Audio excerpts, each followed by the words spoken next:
सूफी music, इसके बारे में कुछ बताइए। वो नॉर्मल गाने से 3 गुना ज्यादा है। कंसंट्रेशन चाहिए। हाँ, कंसंट्रेशन, वो टोन, वो कनेक्शन, सब कुछ आना चाहिए। फोकस चाहिए पूरा गाने में, तभी बनेगा गाना। तभी बनेगा। जैसे मैं आपको बताऊं एग्जाम्पल, मौला मौला मौला मेरे मौला, मौला मौला मौला मौला, ये हो गया।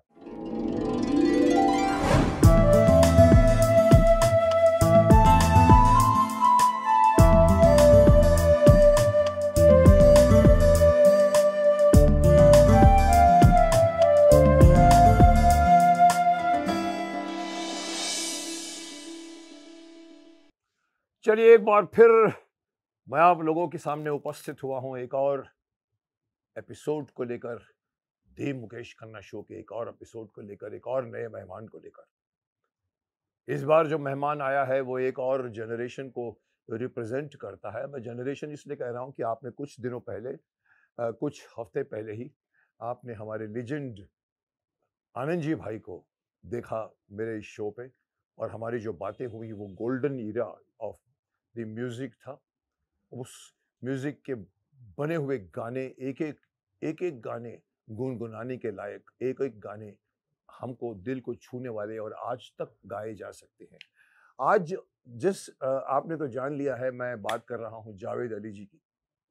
जी हाँ, ये एक ऐसी शख्सियत है जिसके बारे में मैं कह सकता हूं कि इनकी आवाज में कशिश है, इनके गाने के अंदाज में लगता है कि दिल से गा रहे हैं। इनके गाने के एक जो इन्होंने एक मुझे पता लगा है कि इनके गाने ऑलमोस्ट हिट होते हैं। इनफैक्ट इनको खिताब दिया जा सकता है हिट गाने वाले सिंगर।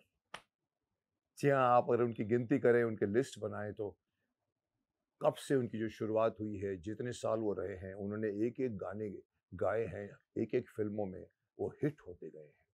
शुरुआत की उन्होंने अपने जिंगल से, रेडियो जिंगल्स के म्यूजिक, आप एड जिंगल्स से, और वहाँ से धीरे धीरे ये पायलट सिंगर्स, डबिंग सिंगर्स करते करते ग्रुप सिंगिंग में, ड्यूएट ग्रुप, 3-4 सिंगरों के बीच में एक आवाज़ होते होते एक दिन खुद की जब आवाज़ अकेली उनको मिली एक गाने में, उसके बाद इन्होंने पीछे मुड़कर नहीं देखा। जी हाँ, मैं भी जानना चाहूँगा जावेद अली जी के बारे में, क्योंकि मुझे कम मालूम है। मैं पिछली जनरेशन का हूँ, मैं ओपनली कहता हूँ कि मैं पुराने ख्यालों का भी हूँ और पुराने बातों का भी हूँ। मैं पुराने ज़माने का कायल हूँ, लेकिन आज के ज़माने की मैं कदर करता हूँ, आज के ज़माने के जो क्योंकि आज स्ट्रगल कुछ और ज़्यादा है। तो मैं भी जानना चाहूँगा जावेद अली जी से कि क्या किया उन्होंने, कैसे किया उन्होंने, क्या स्ट्रगल किया, और क्यों इतनी जल्दी वो हिट होते गए, और क्यों उनके गाने सब हिट होते हैं। तो चलिए, अगर आप चाहते हैं तो मैं अभी आपसे उनकी मुलाकात करवा देता हूं। तो चलिए मिलते हैं जावेद अली जी से।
वही करो जो सही है, और फिर उसे सही ढंग से भी करो, आने वाला सब अपने आप सही होता चला जाएगा। क्या बात है, क्या लिखा है, क्या थॉट है, ये कमाल है।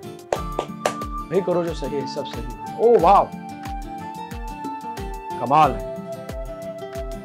1988, 1990, wow, 2 years. I love this. Beautiful.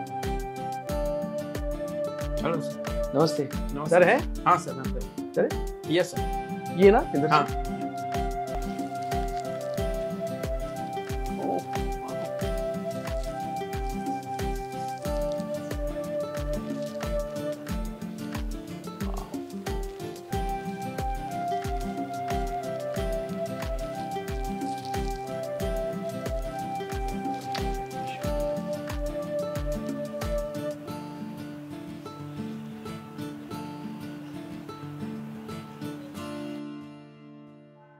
Javed Ali साहब, आदाब। आदाब सर।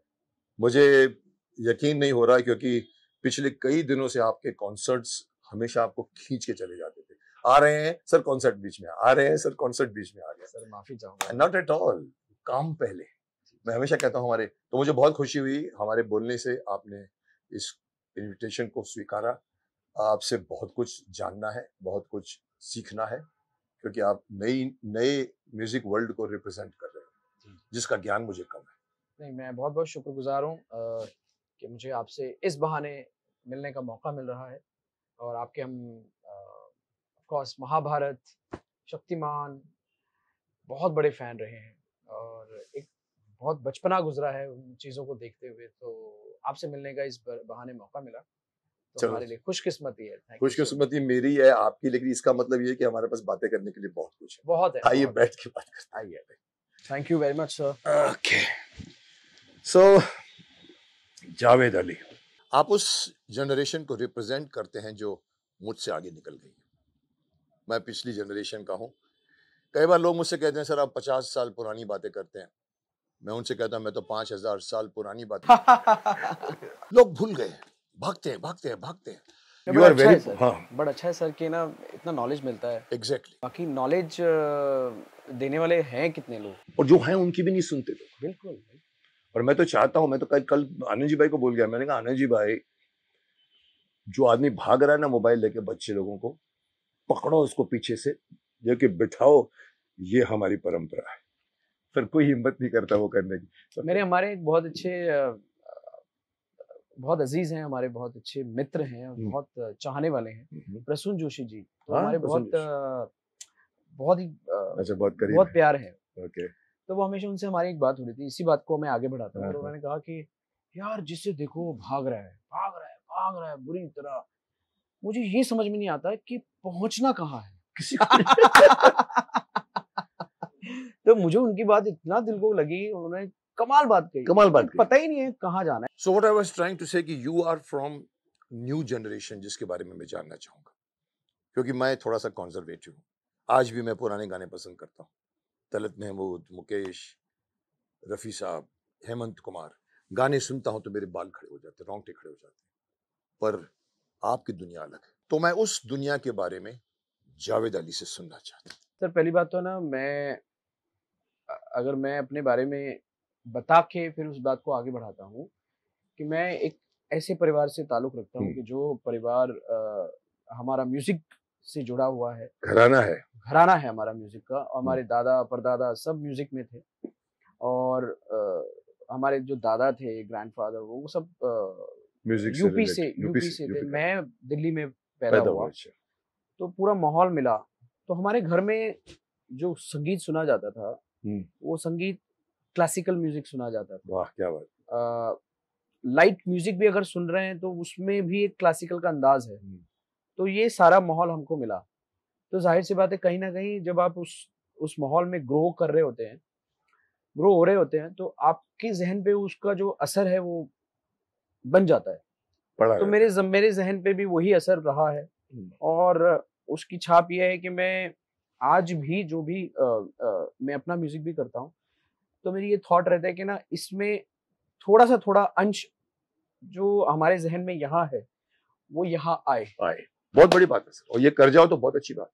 तो मेरी तो पूरी कोशिश रहती है। अगर आप गाने सुने, और मैं जो भी गाने करता हूँ, जो भी म्यूजिक करता हूँ, नहीं मैंने सुने आपके ये ना उसमें ना ये थोड़ा सा मैं कोशिश करता हूँ कि कंटेम्प्रेरी स्टाइल तो है ही हमारा, लेकिन उसमें थोड़ा क्लास भी क्लासिकल टच डाल देते, क्लास ऐड हो जाए। Very nice, nice to hear that. और जहां तक हमारे आपने जो सवाल किया, हेमंत दा, मोहम्मद रफी साहब, किशोर दा, इनका भी जो म्यूजिक सुना जाता था वो उस वक्त का जो ईरा था, उसकी तो बात ही, वो classy golden era, golden era था। तो उसके बारे में आई मीन अगर हम उसको ना रोशनी दिखाएं तो वो चिराग, सूरज के सामने चिराग जलाना। You right. मुझे लगता है कि उस जमाने में म्यूजिक इवॉल्व हो रही थी। हेमंत दा के जमाने से लेकर किशोर दा के जमाने में, बर्मन साहब, आर.डी. बर्मन, म्यूजिक धीरे धीरे इवॉल्व हो रही थी। मगर आज के जनरेशन वाले क्या करते हैं, उसी म्यूजिक को यूज करते हैं और उसे रिपीट करते हैं, डम डक टिक टिक, डम डक टिक टिक, डम डक टिक टिक। कोई इवोल्यूशन नहीं है, कोई चेंजेस नहीं। सर वो तो बहुत बड़ी बात है, उसके बारे में हम बाद में डिस्कस कर लेंगे। पर मैं आपको बता दूं कि मैं आपकी जिंदगी के बारे में सीबीआई की तरफ मैंने रिसर्च करके मैंने क्वेश्चनेयर बनाए हैं, और मैं जो आपसे पूछूंगा आपके बारे में जानने की कोशिश करूंगा। और अगर मेरे सवाल के बजाय कुछ रह भी गया हो तो आप हमें बताइए, और अगर कोई सवाल का जवाब अगर आप नहीं देना चाहें, आप नो बॉल बोल सकते हैं। तो जावेद जी, शुरुआत करते हैं एक साधारण क्वेश्चन से जो हमेशा करता हूँ। ये तो डेफिनेट है कि आप लोग, सभी लोग आपको जानते हैं, पर मैं चाहूंगा कि आपको मैं उस मुकाम पर लाऊं कि जहां पर लोग आपको पहचानना भी शुरू करें। इसे knowing is something, but knowing is not complete होता है जब तक आप उसको अनुभूति नहीं करते। इसी इस कोरोना के पीरियड में फैमिली वाले भी, पहले सब एक दूसरे को जानते थे, बट कोरोना ने उनको बिठा दिया एक जगह पर। तो मैं समझता हूं कि पूरे वर्ल्ड भर में परिवार वालों ने एक दूसरे को पहचानना शुरू कर दिया। ये दादाजी अच्छा कराटे मारते हैं, दादाजी ऐसे हैं मेरे, ये मेरा बेटा ऐसा दिखता है, और मेरी बीवी ऐसे दिखती है, क्योंकि सब भाग दौड़ में रहते हैं। तो मैं आपसे इस तरह के प्रश्न पूछूंगा कि जिससे लोग आपको जानने के साथ साथ पहचानना शुरू करें, और इवन मैं भी पहचानना चाहूंगा आपको। मेरा पहला प्रश्न ये है कि आपका जन्म कहाँ हुआ था और आपकी शिक्षा कहाँ हुई थी? सर मेरा जन्म दिल्ली में हुआ, न्यू दिल्ली में मैं बॉर्न एंड प्रॉपर ब्रॉट हुआ, प्रॉपर दिल्ली में। और मेरी जो शिक्षा हुई वहीं पर ही हुई, और कुछ शिक्षा मेरी यहाँ हुई, कुछ शिक्षा वहाँ पे हुई, बट बेसिक जो स्टार्ट हुआ वहाँ से, वो वहाँ से स्टार्ट हुआ, दिल्ली से बॉम्बे। दिल्ली से बॉम्बे। और मेरे सराउंडिंग मुझे बहुत अच्छा मिला। Very good. मेरे डैडी, वातावरण आसपास, वातावरण बहुत अच्छा मिला। और कहीं ना मेरे डैडी ने हमेशा से ये चाहा कि, कभी ये नहीं चाहा मेरे डैडी ने कि बस हर पेरेंट्स की एक तमन्ना होती है कि मेरा बेटा एक नाम कमाए, बड़ा बने, पैसा कमाए, उसके बाद सब कुछ हो। लेकिन सबसे पहली जो ख्वाहिश थी मेरे डैडी की, वो ये थी कि जावेद सीखे, विद्या प्राप्त करे, इल्म प्राप्त करे, इल्म सीखे, जो भी वो जिस शोबे में भी जाना चाहता है। तो मुझे बहुत सारे लोगों का उन्होंने शागिर्द करवाया। अच्छा, मिलाया, शागिर्द बनाया। अच्छा, तुम बने, वेरी गुड। मैं बना, और जिन से जो सीखने को मिलता था वो मैं सीखता रहता था। अभी कैसा होता था कि मैं स्कूल जा रहा हूँ, स्कूल से उनको लगा कि ना ये एक उस्ताद आए हुए हैं, ये मेरे बेटे को कुछ सिखा सकते हैं बड़ा जबरदस्त, तो मुझे स्कूल से बुला लिया और मेरा गंडा बंधवा दिया और उनका शागिर्द करा दिया, मिलाया। और मुझे पता नहीं चलता था ये हो क्या रहा है मेरे साथ में। जावेद सब बैठे हुए हैं, उस्तादी शागिर्दी होती है ना, जो गंडा ये बांध के आप शिष्य बन जाते हैं, फिर आप शिष्य बनते हैं, फिर आप उनसे सीखते हैं। तो मेरी लाइफ में ये बहुत सारे बार हुआ। उस वक्त ये बात पता नहीं चली, लेकिन आज वो रियलाइज हो गया कि वो चीजें आज काम आ रही हैं हमारे। डेफिनेटली बेस बनाया आपका, फाउंडेशन, हमारा बेस इतना जबरदस्त बनाया मेरे अब्बा ने कि ना वो चीजें आज हमारे काम आ रही। भले ही है ना, भले ही उसका यूज उस लेवल तक ना हो, लेकिन हमारे पास वो चीज है तो सही। सर आपकी आवाज के अंदर उसका यूज हो रहा है। हाँ। वो उस लेवल पे नहीं हो, हम समझ सकते हैं हम क्या कर सकते हैं, हम ये भी कर सकते हैं, वो भी कर सकते हैं। आपके अंदर उतनी ताकत, उतनी वजन, उतनी ब्रेथ का पावर ऐड हुआ है। आप भले किसी तरह की गाना गाओ, वो आवाज इसीलिए कि आपने ट्रेनिंग की हुई। जी, इसीलिए कहते हैं रियाज। हम भी देखो एक्टिंग में भी लोग कभी रियाज नहीं करते। मैं आवाज की मैंने कल्टीवेट किया अपनी आवाज, सारे गामा पादा निसा, मैं भी इसमें भी गया हूँ। लोग नहीं जाते, लोग एक ही सुर पे बोलते, मैं आ रहा हूँ, मैं जा रहा हूँ, क्या है, ओए पानी दे मेरे को, इधर गए, ओए इधर आ, एक ही टोन, सारे पर अटके हुए, ए क्या रहा है इधर, यूसुफ भाई करते, ए भाई कोई नहीं करता। इवन अमित जी भी ए भाई करेंगे, पर I like that because foreign, बाहर की कंट्री में 8 साल का कोर्स है, ब्रॉड वे में। हमारे यहाँ लोग समझते हैं सिर्फ सिंगर्स को रियाज करना चाहिए। Anyway, let's come to you. मुझे अच्छा लगा कि आपको बेस मिला, आपको रियाज का बेस मिला, आपको महानुभावों का बेस मिला, आप उनके संपर्क में आए, आपके अंदर डिसिप्लिन आया होगा, क्योंकि ये सब लोग डिसिप्लिन्ड लोग थे, आजकल की तरह के शिक्षक नहीं थे। ये रियल ऐसे शिक्षक थे कि जो पकड़ के लाफा भी मार दे आपको, इतना डिसिप्लिन। सर मैं बहुत ही बड़ी बात बता रहा हूँ, मैं बहुत खुशकिस्मत रहा हूँ कि मुझे पंडित भीमसेन जोशी जी का भी वो मिला। मैं उनको मिला हूँ, उन्होंने मुझे सुना है। और कल्याण जी भाई से पूछा था, कल्याण जी भाई से पूछा उन्होंने एक शो में, मैं एज अ चाइल्ड आर्टिस्ट कल्याण जी भाई के शो में गा रहा था। तो वो कुछ महीनों बाद दोबारा से कल्याण जी भाई को मिले किसी फंक्शन में, और उन्होंने पूछा कि वो एक बच्चा था आपके शो में, वो गाता है, वो कहाँ है? अच्छा, ये कितनी बड़ी बात है। क्या बात है, याद रखा उन्होंने याद रखा, तो कुछ लगा उनको और उन्होंने पूछा। तो कल्याण जी भाई ने बड़ा मतलब ताज्जुब के साथ है ना ये बात बताई मुझे कि यार उन्होंने ऐसा पूछा, और वो पंडित भीमसेन जोशी। मेहदी साहब को मिला, मैं गुलाम अली खान साहब का गंडाबंद शागिर्द हूँ, और कल्याण जी भाई के यहाँ भी मैंने काफी वक्त गुजारा एज अ चाइल्ड आर्टिस्ट। उनके शोज बहुत होते थे, उनके शोज भी होते थे, उनसे बहुत कुछ सीखने को भी मिला। और इसके अलावा मैं हुसैन बख्श साहब को मिला हूँ, ऐसे ऐसे लोगों को मिला हूँ कि लोग सोच समझ नहीं सकते। लोग और स्पेशली आजकल का सिंगर बोलेगा छोड़ना, क्या टाइम खराब करते हैं। नहीं, लेकिन है ना, ये गलत है, ये गलत है, क्योंकि वो टाइम खराब करने वाली बात, जो भी सिंगर ये बात करेगा ना, उसका टाइम स्पैन उतना ही कम रहेगा, खत्म हो जाएगा। You are absolutely right. तो जब आपने ना अगर बेस बनाया हो और आपने उसको लेके चले हो, तो फिर आप लंबा चले। You are much powerful. Definitely. Sir आगे बढ़ते हैं। हमने सुना है कि अभी आप बता रहे थे, आपने इसकी इनफैक्ट काफी कुछ बता भी दिया, आपके पिताजी उस्ताद हमीद हुसैन जी, करेक्ट, मशहूर कव्वाली सिंगर थे, am I right? आपने बचपन में ही उनके साथ गाना शुरू कर दिया था, मैंने सुना। जी हाँ, मैं हुआ ये था कि ना, मैं बचपन में क्या करता था कि स्कूल से आता था तो कोने में खड़ा हुआ या अपनी मस्ती में कुछ ना कुछ गाता रहता था। तो मेरे अब्बा के सामने गाते में डरता था, और मेरी अम्मी ने एक दफा सुन लिया मुझे ऐसी, तो उनको लगा यार ये तो सुर में गा रहा है। मैंने कहा तू पापा के सामने क्यों नहीं गाता? मैंने कहा मैं कैसे गाऊंगा, मैं तो कांपता हूँ उनके सामने। नहीं। तो कहीं मैं घर में कुछ गा रहा हूँ कुछ भी, तो मेरी मम्मी ने बताया देखो वो गा रहा है, उन्होंने चुपचाप सुन लिया, तो उन्होंने फिर ऐसे बुलाया। तो थोड़े मेरे अब्बा थोड़े बचपन में थोड़े स्ट्रिक्ट थे। हाँ, मतलब स्ट्रिक्ट भी, प्यार भी करते थे, लेकिन थोड़ा सा जताते नहीं थे। तो उन्होंने सुना और उन्होंने कहा कि इसको थोड़ी सी बेसिक ट्रेनिंग देते, और उन्होंने अपने प्रोग्राम से में ले जाना मुझे शुरू कर दिया साथ में। तो मेरे अब्बा इसके गुरबानी कीर्तन भी किया करते थे। अच्छा, गुरबानी जो होती है ना, सरदारों की जो कीर्तन, सरदारों की जो मतलब ये जो कीर्तन गुरुद्वारे में होता है ना, जो गुरुद्वारे में गाते हैं, तो शब्द वगैरह जो होते हैं, शब्द अरदास वगैरह, आपको तो पता ही होगा। तो ये उसमें तो उसमें मुझे ले जाना, मुझे एक दो शब्द सिखा दिए, और वहाँ पे मैं धीरे धीरे शुरू किया उनके साथ में गाना। तो वहाँ पे फिर ना बात फैलने लगी, अरे यार ये बच्चा बड़ा अच्छा गाता है, कहाँ है, इसको तो कुछ करना चाहिए। तो फिर ऐसे ऐसे करके फिर ऐसे दिमाग बनता गया, और उनके सारे शोज में मैं जाता था, एक आध चीज मैं भी गा लेता था, नहीं तो बैठा रहता था, सुनता रहता था। तो वो सुन सुन के फिर इतना दिमाग वो बना हमारा कि किसी ने बताया कि एक रियलिटी शो चल रहा है, उसमें आप चले जाओ दिल्ली में। तो उसमें चला गया, तो उसमें फर्स्ट विनर हो गया मैं। और वहां से फिर सोचा अब क्या करें।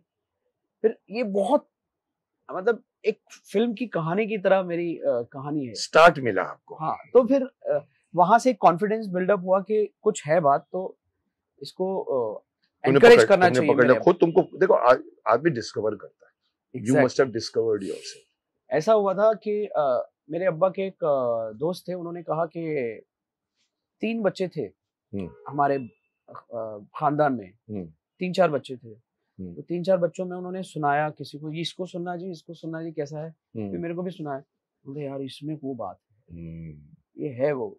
You have to be honest with yourself. Exactly. कि जितनी तारीफ कर रहा है उसका कितना परसेंटेज में हूँ, कितना नहीं हूँ, और कितना बना सकता। मेरे अब्बा जो थे उन्होंने कभी तारीफ की नहीं मेरी, बल्कि मेरे लिए शिकायत रहती थी, मेरी अम्मी से शिकायत करता था। मैंने कहा मैंने दूसरों को देखता हूँ कि उनके जो अब्बा हैं, उनके डैडी हैं, दूसरे लोग भी गाते हैं, वो बड़ी तारीफ बोलते हैं, उसको तो बड़ा हमने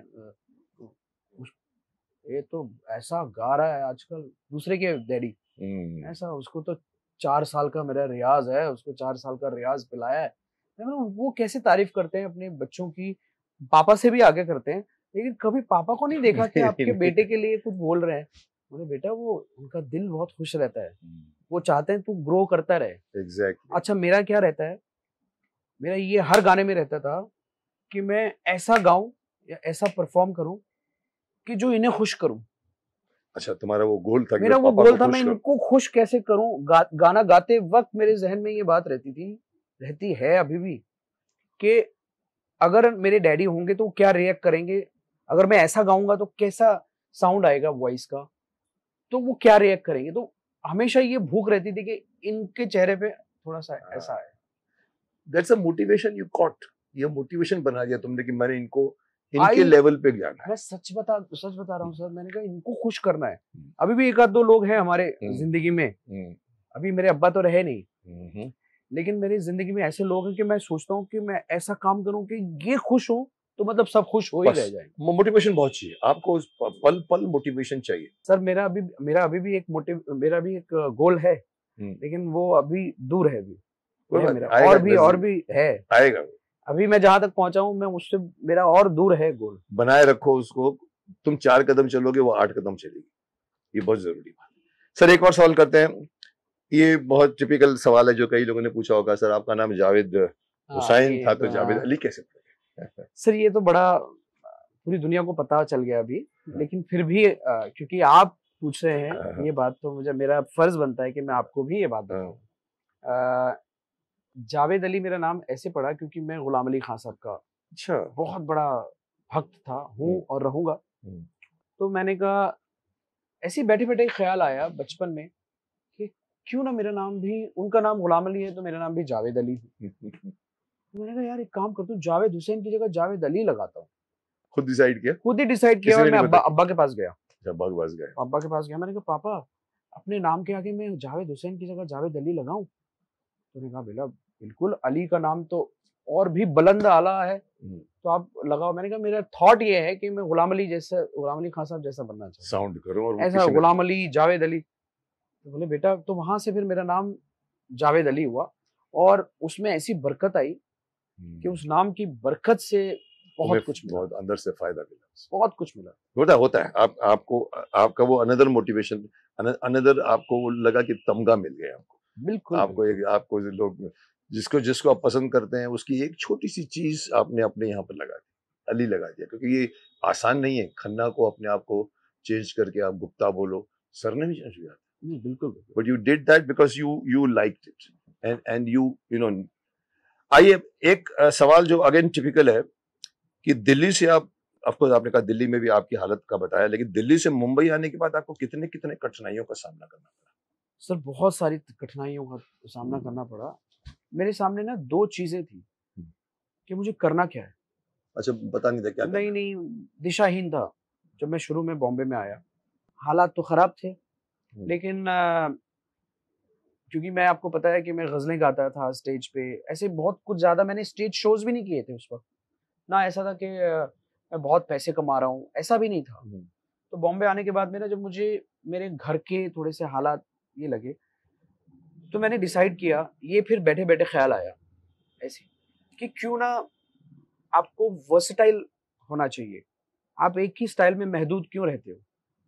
अपने बारे में मैंने कहा आपको ना एक हरफन मौला होना चाहिए, वर्सेटाइल होना चाहिए, चौमुखा होना चाहिए। एक्सपांड करो अपनी। एग्जैक्टली, कि आप ना गजल भी गा सको, आप सूफी भी गा सको, आप रोमांटिक गाना भी गा सको, आप आइटम भी गा सको, आप हर जोन में गा सको। ये इच्छा हुई आपको अंदर से? तो ये मेरी इच्छा हुई, और उसके साथ साथ मुझे ये भी लगा कि ये चीजें अगर पॉपुलैरिटी की तरफ देखूं तो फिर फिल्म लाइन मुझे दिखती है, क्योंकि वहां अब तक फिल्म लाइन दिमाग में नहीं थी।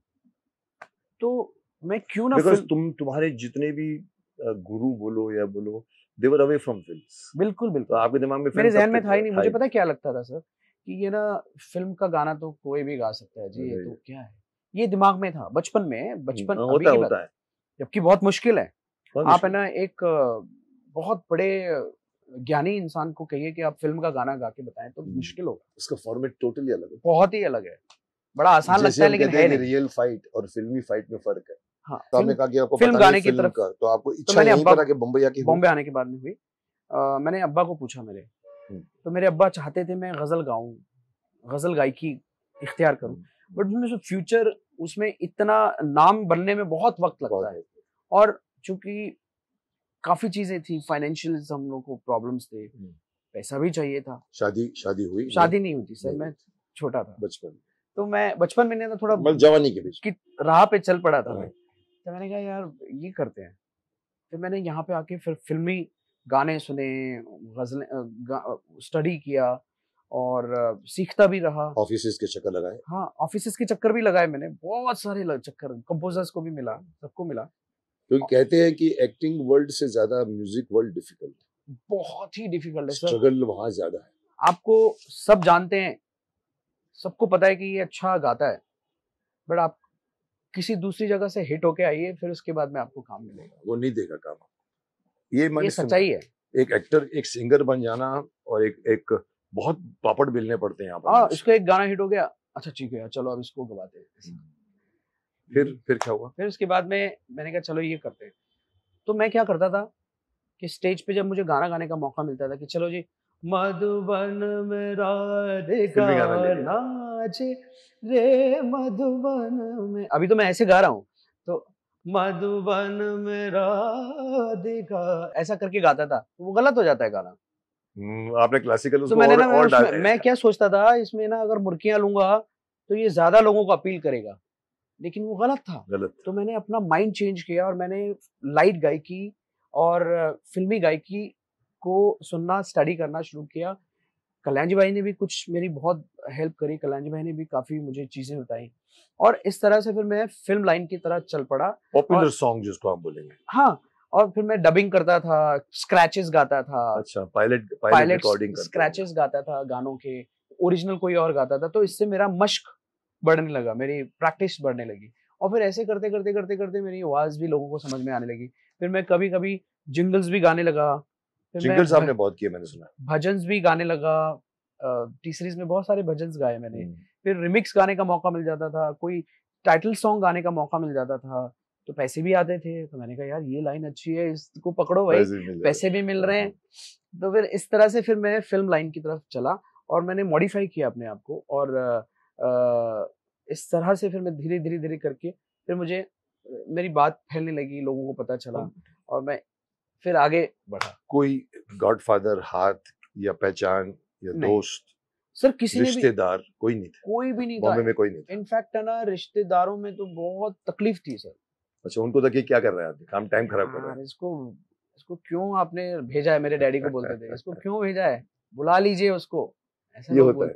ये मतलब क्योंकि लोगों को पता था ये चला गया तो कुछ बनेगा तो जरूरी है, ये भी पता था सबको कि ये यार ये बन ना जाए यार, इसको बुलाओ। होता है थोड़ा ये जबकि सबसे कम यहाँ अपने लोगों के बीच होना चाहिए। ये बहुत ज्यादा था, उल्टा है। मुझे लोग आके बोलते थे आप क्यों यहाँ पे हो, आप चले जाओ, देखो तुम्हारा चेहरा कैसा हो रहा है, कितने दुबले पतले हो गए हो। मेरे अब्बा को जाके बोलते थे दिल्ली में लोग, बोलते वो तो बहुत दुबला हो गया है, बीमार है, उसको बुला लो, नहीं तो कुछ भी हो सकता है उसका।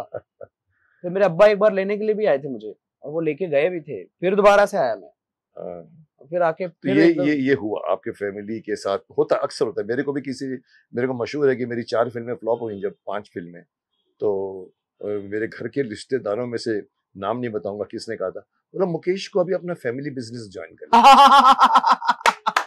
टाइम खराब कर रहा है। पर मेरे दूसरे भाई थे, बोला नहीं, मेरे पास 5-7 फिल्में पड़ी थी, नहीं मुकेश को करने दो, 2 साल उसको और करने दो। ये होता है, तो आप उससे आगे निकल गए। मैं उससे आगे निकला सर, और मैंने ना फिर मैंने कहा मैं करूंगा। मेरे साथ में बहुत सारे लोग आए थे स्ट्रगल करने के लिए। मैंने दोस्त थे मतलब बन गए थे, स्ट्रगलर जिसको हम बोलते हैं। स्ट्रगलर बन गया था, पूरा बैच बना हुआ था, साथ में घूमते होंगे, साथ में जाते होंगे। हाँ, मतलब साथ में जा रहे हैं, और मैं जानता हूँ लोगों को। क्योंकि दिल्ली और मुंबई में didn't you find difference? Because Delhi और मुंबई में बहुत फर्क है, रहने की स्टाइल फर्क है, कंजर्वेशन यहाँ। इनफैक्ट है ना, लोगों का जो देखने का अंदाज, बात करने का अंदाज बहुत फर्क है। बहुत फर्क है। लेकिन खुदा का शुक्र है मुझे इतने साल बॉम्बे में हुए हैं। कितने साल लगाए बॉम्बे में तूने? फिर तकरीबन मुझे 16 से 17 साल हो गए। सक्सेस कब मिली, शुरू हुई? 2006 से। मतलब नहीं 16 साल के पीरियड में 2-3 साल के अंदर भी सक्सेस आनी शुरू हुई कि 3, 4, 5? नहीं, एक्चुअली मैं आया 2002 में आया। 2 में आया और 6 में मिला, और 2006 से मेरा ठीक ठाक होना शुरू हुआ। 4 साल लगी मतलब। हाँ, तो मुझे मतलब कहाँ रहे मुंबई आकर? कहीं पेइंग गेस्ट पे रह लिया। अच्छा, आपने भी उसमें से किसी गए? के घर पे रह लिया, और मैं घर पे रह रहा हूँ किसी के, तो उनके मातहत चलना पड़ता था कि ये खाना इतने बजे, यही टाइम पे आ जाना चाहिए घर में, दरवाजा बंद हो जाता है। और पैसे नहीं है सर घर में, बस में बिना पैसे के मैं घुमा हूँ, ट्रेन में बिना पैसे के घुमा हूँ, बिना टिकट घुस गए, बिना टिकट के घुमा हूँ। दिल दहल रहा है कि ना पकड़ लेगा तो क्या होगा, लेकिन चले गए। अभी क्या करें, मजबूरी है। तो ऐसा बहुत बार हुआ है। तो खार स्टेशन पर सोए कुछ एक्टरों ने मुझे अपनी अपनी कहानी बताई, तो ये बात तेरी है कि भाई? मेरी भी ये बात है। मैं एक घर में रहता था, मैं उनका नाम नहीं बताऊंगा। मैं तो ऐसे भी रहा हूँ सर कि जहाँ पे चप्पल उतारते हैं वहां पे भी मैं सोया हूँ। ओह अच्छा। वहां पे जो सोया हूँ। कई बार ऐसा होता था कि मेरे जाने का इंतजार किया जाता था कि मैं बाहर निकल जाऊं तब खाना खाएं। ऐसा भी बहुत प्रॉब्लम होता था, लेकिन मैं खुश हूँ इस बात में। अंदाजन कितना देना पड़ता था आप लोगों को? 400, 500, 1000? नहीं, मुझे 1000 रुपए तक 1000 रुपए महीने का देना पड़ा। कई बार ऐसा हुआ कि अकेले, कोई नहीं कि 2-3 अकेला नहीं, अकेला हूँ, किसी की फैमिली के साथ में रह रहा हूँ। नहीं, मतलब तुम्हारे साथ कोई स्ट्रगल कभी 2-2, 3-3 शेयर करते हैं ऐसा कुछ? नहीं, वैसा मैं रहा नहीं सर, मेरा मन नहीं लगा वैसे, और मैं किसी के साथ रह नहीं सकता था सर वैसे। तो फिर बैचलर्स के साथ में रहते हैं ना, तो वो नहीं रहा। हाँ, अच्छा किया तुमने, वो ग्रुप फिर बन जाता है। नहीं, तो फिर क्या हुआ? पेंगेज का कुछ एक कहानी सुनाना चाहते थे? एक कहानी ये थी कि ना, कई बार ऐसा होता था कि मैं घर में रह रहा हूँ और मैंने पैसे नहीं दिए क्योंकि पैसे का इंतजाम हो नहीं पाया। तो मैंने कहा कि जी कल हो जाएंगे। फिर वो 2-3 दिन गुजर गए तो सामने वाले कहते थे कि अगर आपने पैसे नहीं लेके गया तो मैं सारा सामान निकाल के बाहर फेंकवा दूंगा, कहीं भी रहना दूसरी जगह। और मैं बेचारा, मेरी मूछें नहीं आई हैं, दाढ़ी नहीं आई है, और मुझे पे तरस नहीं आ रहा है लोगों को। मैं ये सोचता था यार ये क्या हो गया दुनिया, मतलब इतने भी कम से कम सिंपैथेटिक नहीं मेरी तरफ ये लोग। मतलब ये बच्चा जाएगा कहाँ? बच्चा जाएगा कहाँ पर? इस मामले में है मुंबई में, फिर पैसा दो, हमको मालूम नहीं। फिर ये हमें बात पता नहीं थी बॉम्बे में आने के पहले कि ना जी कहीं पे जाना चाहिए तो हमारे यहाँ तो क्या होता है कि भाई 4 लोग भी आ गए तो खाना खा लीजिए। सर दूध पिलाते हैं पंजाब में, अब बोलते हैं किसी भी घर में चले जाओ आपको दूध पिला के बगैर छोड़ेंगे नहीं, बगैर फोन करके चले जाओ सर, आप नहीं छोड़ेंगे। यहाँ उल्टा है, यहाँ पे फोन करके आना है जी आपको, टाइम फिक्स, बिना फोन के कहीं जाना नहीं है। ऐसे कहाँ से आ गए, फिर आपके जाने का इंतजार किया, ऐसा ये सब चीजें हमारे उधर नहीं है। फर्क है दिल्ली और बम्बई में, इस बात में फर्क है। आगे बढ़ के मैं एक और बात पूछना चाहूंगा कि ये तो आपने कठिनाइयां बता दी, आपने आपके करियर का पहला गाना फिल्म बेटी नंबर 1 का था, करेक्ट? पर आपको जावेद अली के नाम से पहचान कौन से गाने में मिली? आप तो पहले फिर वही जावेद हुसैन के नाम से। मैंने ना बेटी नंबर 1 के लिए गाया था गाना, जो विजू शाह जी ने, कलंजी भाई के बेटे, उन्होंने पहला मुझे ब्रेक दिया था। और उसके बाद में फिर मैं हासिल एक फिल्म आई, उसमें मैं गाया, इरफान की थी हासिल, उसमें 2 गाने गाए। फिर चमेली फिल्म आई एक, उसमें मैंने गाए। फिर उसके बाद ऐसे गोलमाल एक फिल्म आई, जो पहली गोलमाल सीक्वेंस, पहली गोलमाल जो रोहित शेट्टी जी की पहली फिल्म थी, रोहित शेट्टी जी, वो गाई। फिर उसके बाद मैं ऐसे चलने लगा कि यार क्या हो रहा है क्या नहीं। फिर एक कजरारे गाना मिला मुझे, Kajrare Bunty Babli, that song is yours, Bunty Babli का। हाँ जी, अमिताभ बच्चन और उनके अभिषेक बच्चन, बहुत अच्छा पिक्चराइज किया था। तो उसमें आवाज किसकी? मैंने अभिषेक की आवाज आपकी थी, और शंकर जी ने गाया था, शंकर महादेवन फॉर अमिताभ बच्चन। तो वो वेरी पॉपुलर। तो वो गाना ना जब मिला तो वो बहुत पॉपुलर हुआ उस गाना, और वो इतना बड़ा पॉपुलर हुआ कि उस गाने से जुड़ी हुई छोटी छोटी चीजें भी लोगों को पता करने का मन हुआ कि उसके बारे में जाने। तो मेरा नाम निकल के आया, तो बहुत सारे लोगों को ध्यान, अरे वाह जावेद का भी ये गाना हिट हुआ। तो फिर उसके बाद में धीरे धीरे और गाने मिलने शुरू हुए। फिर पहला गाना मेरा आया 2007 में, जो सोलो हिट। क्या होता है ना, आप ग्रुप में गा रहे हैं, 2-3 डुएट गाए हैं या 3 सिंगर्स के साथ में, तो आपकी एक आइडेंटिटी स्ट्रॉन्ग नहीं बनती है। तो एक सोलो हिट गाना हो जो आपके ऊपर ही पूरा फोकस हो, तो वो एक खिल के आता है कि फिर आप मतलब शेयर नहीं कर पाते हो कि भाई सक्सेस शेयर नहीं करते हो। वो कौन सा? तो वो एक दिन तेरी राहों में बाहों में पनाहों में, वो गाना था जो अब्बास मस्तान जी की फिल्म थी, अब्बास मस्तान की फिल्म नकाब टिप्स की फिल्म थी। और इस गाने में, ये गाना मुझे पहली बार मिला, और इस गाने से फिर मेरा चारों तरफ नाम आ गया सामने। अरे यार ये तो जावेद का यार क्या जावेद। गाया है यार, कैसे। फिर हमारे कलीग्स लोगों ने भी कॉल किए कि यार बहुत अच्छा गाया। उसके बाद फिर धीरे धीरे करके फिर वो नगाड़ा नगाड़ा एक गाना आया मेरा, नगाड़ा जब वी नगाड़ा मेट, जब वी मेट, जब वो वी मेट। इमीडिएटली वो आ गया। फिर उसके बाद वो आ गया, फिर गोल्ड फिल्म आई मेरी, उसमें मैंने गाया। फिर उसके बाद रहमान साहब ने मुझे बुला लिया, A.R. Rahman? A R Rahman साहब। अच्छा, तो फिर उनकी जोधा अकबर फिल्म बन रही थी, जोधा अकबर बनी। तो जोधा अकबर में मुझे एक गाना मिला जो कि उस फिल्म का मेन गाना बन गया, कहने को जश्न ऋतिक के का, ऊपर? ऋतिक के ऊपर। अच्छा, फिर वो गाना मेरा इतना बड़ा हिट हो गया, फिल्म मिली, अवार्ड्स मिले सारे अच्छा, उस, really? उस गाने के लिए। फिर उसके बाद में फिर एक हर फिल्म में रहमान साहब की मैं गाता था, एक गाना तो मेरा रहता ही था। फिर गुजारिश गाना गाया मैंने, गजनी फिल्म आई आमिर खान की, गजनी, आमिर खान सर वेरी की। पॉपुलर। तो उसका गुजारिश गाना वो बहुत बड़ा ब्लॉकबस्टर हो गया, उसमें भी अवार्ड्स मिले मुझे। फिर उसके बाद दिल्ली 6 आई एक फिल्म, दिल्ली 6 में अर्जियां गाना मौला मेरे मौला, बहुत फेमस, वो इतना बड़ा हिट हो गया। आज भी वो गाना लोग है ना स्टेज पे गवाते हैं, स्टेज पे भी गवाते हैं। और दूसरी बात, कहीं ना कहीं एक इमोशनल कनेक्ट जुड़ा हुआ है उस गाने के साथ में लोगों का, और कई लोगों का वो सुबह की प्रेयर भी है वो गाना। रियली? एक दो लाइन सुना दोगे? अच्छा, मौला मौला मौला मेरे मौला, मौला मौला मौला मौला, दरारे दरारे हैं माथे पे मौला, मरम्मत मुकद्दर की कर दो मौला मेरे मौला, तेरे दर पे झुका हूँ, मिटा हूँ, बना हूँ, मरम्मत मुकद्दर की कर दो मौला। क्या बात है, क्या बात है, सामने आ गया मेरे तो। मतलब ये इतना सूदिंग वो है ट्यून या प्रेयर। प्रसून जी ने लिखा है, रहमान साहब ने उसको कंपोज किया। ये जोधा अकबर नहीं, ये दिल्ली 6 का, दिल्ली 6 जोधा अकबर का गाना जावेद साहब ने लिखा था, अख्तर, जावेद साहब ने। अच्छा। और गजनी का गाना भी प्रसून जोशी जी ने लिखा था, जो गुजारिश मैंने गाया। ये गाना तो इतना आइकॉनिक बन गया, ये गाना कभी भी कोई गाए इसका। और फिर ये गाने मेरे आने लगे। फिर उसके बाद में फिर मैं साउथ में चला गया। ये एक बात सुनिए मैंने, let me compliment you, because before starting the interview with you, as I said कि मैंने थोड़ी बहुत इंक्वायरी की सीबीआई की तरह, कौन है, किधर से आता क्या। तो मेरे स्टाफ ने बोला सर इनके एक गाने एक और लिस्ट निकाली मेरे को। मैंने कहा चल तू मुझे एक गाना सुना इनका। तो मैंने इनका तेरे को मेकअप करते करते तो मैंने 3 गाने सुने, उसमें ये वाला भी सुना मैंने।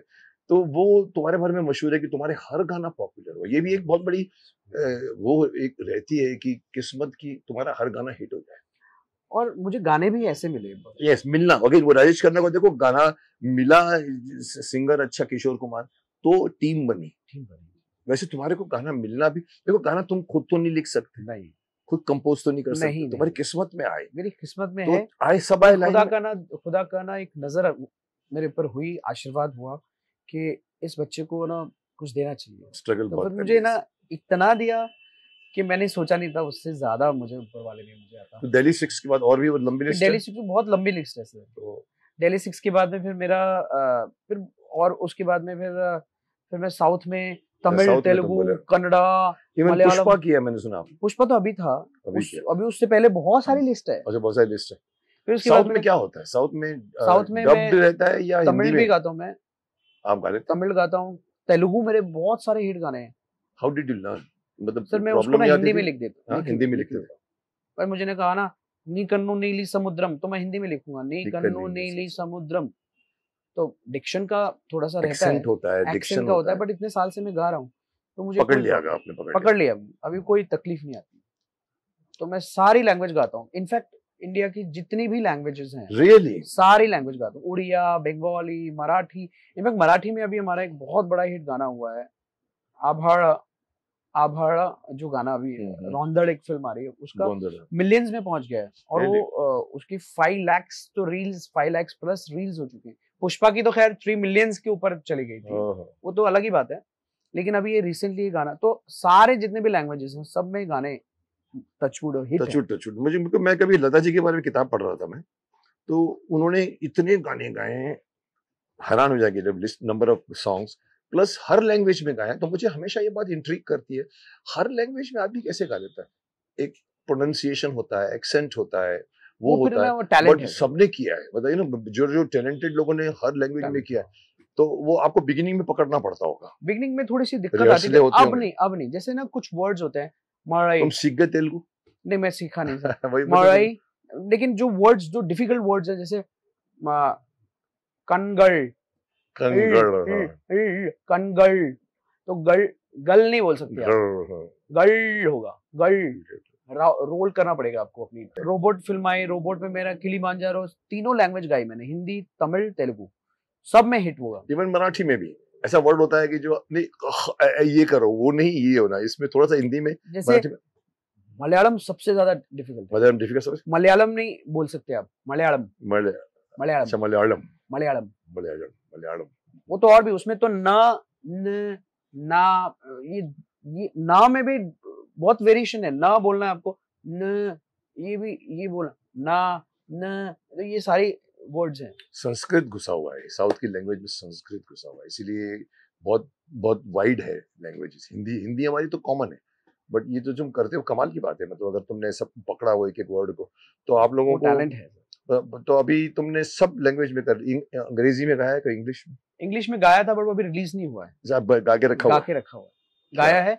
इनफैक्ट मैंने 5 गाने गाए हुए हैं, एल्बम पूरा गाना किया हुआ है फॉर इंडिया और फॉर वेस्टर्न। वो मैंने ना यूनिवर्सली उसको रिलीज करना था, एल्बम टाइप बनाया। हाँ, लेकिन है ना वो अभी तक किसी कारणवश ना वो अभी रिलीज, रुका रिकॉर्ड कर लिया हमने, बट सब करके रखा आएगा, हुआ है। वो आएगा इंशाल्लाह। नहीं, जरूर आएगा ऐसे। तो उसके बाद फिर और लंबी लिस्ट ये है कि फिर उसके बाद मैंने रांझना किया, रांझना, उसमें तुम तक गाना बहुत बड़ा हिट हुआ।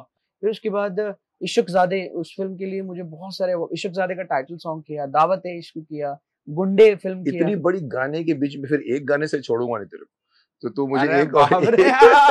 लिस्ट इतनी लंबी और मैं बात ही नहीं करूं, पब्लिक बोले अरे आप क्या, हमको बोला अजब नहीं प्रेम आपने की गाने को, गजब बोला कहानी, नहीं आपने, तुम उनको मिले। बोलना चाहिए। एक और अच्छा गाना सुनो कोई भी, तेरी पसंद का। चलो ठीक है, ठीक है, चलो अभी का लेटेस्ट में सुना देता हूँ, पुष्पा का गाना, पुष्पा का श्रीवल्ली।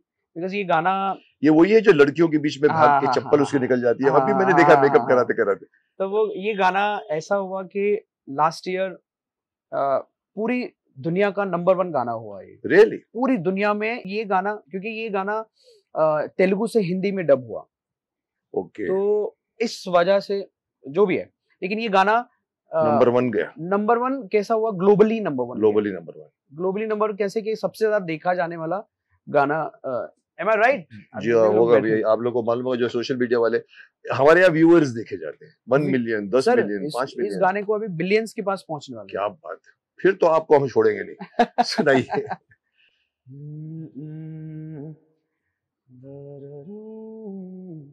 नजरें मिलते ही नजरों को नजरों से चुराए, क्या बात है, ऐसी ये हया तेरी जो तू पलकों को झुकाए। क्या बात। नजरें मिलते ही नजरों को नजरों से चुराए, ऐसी हया तेरी जो तू पलकों को झुकाए। रब जो पोशीदा है उसको निहारे तू, और जो गर्विदा है उसको टाले तो। तेरी झलक शर्फी श्रीवल्ली नैना मदक बर्फी,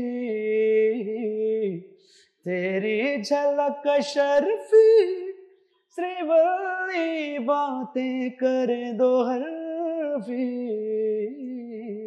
क्या बात। ये वही है जो ट्रक के नीचे से भी देखता है लड़की को, चुप चुप कैसे करके देख रहा। मुझे पता है बहुत।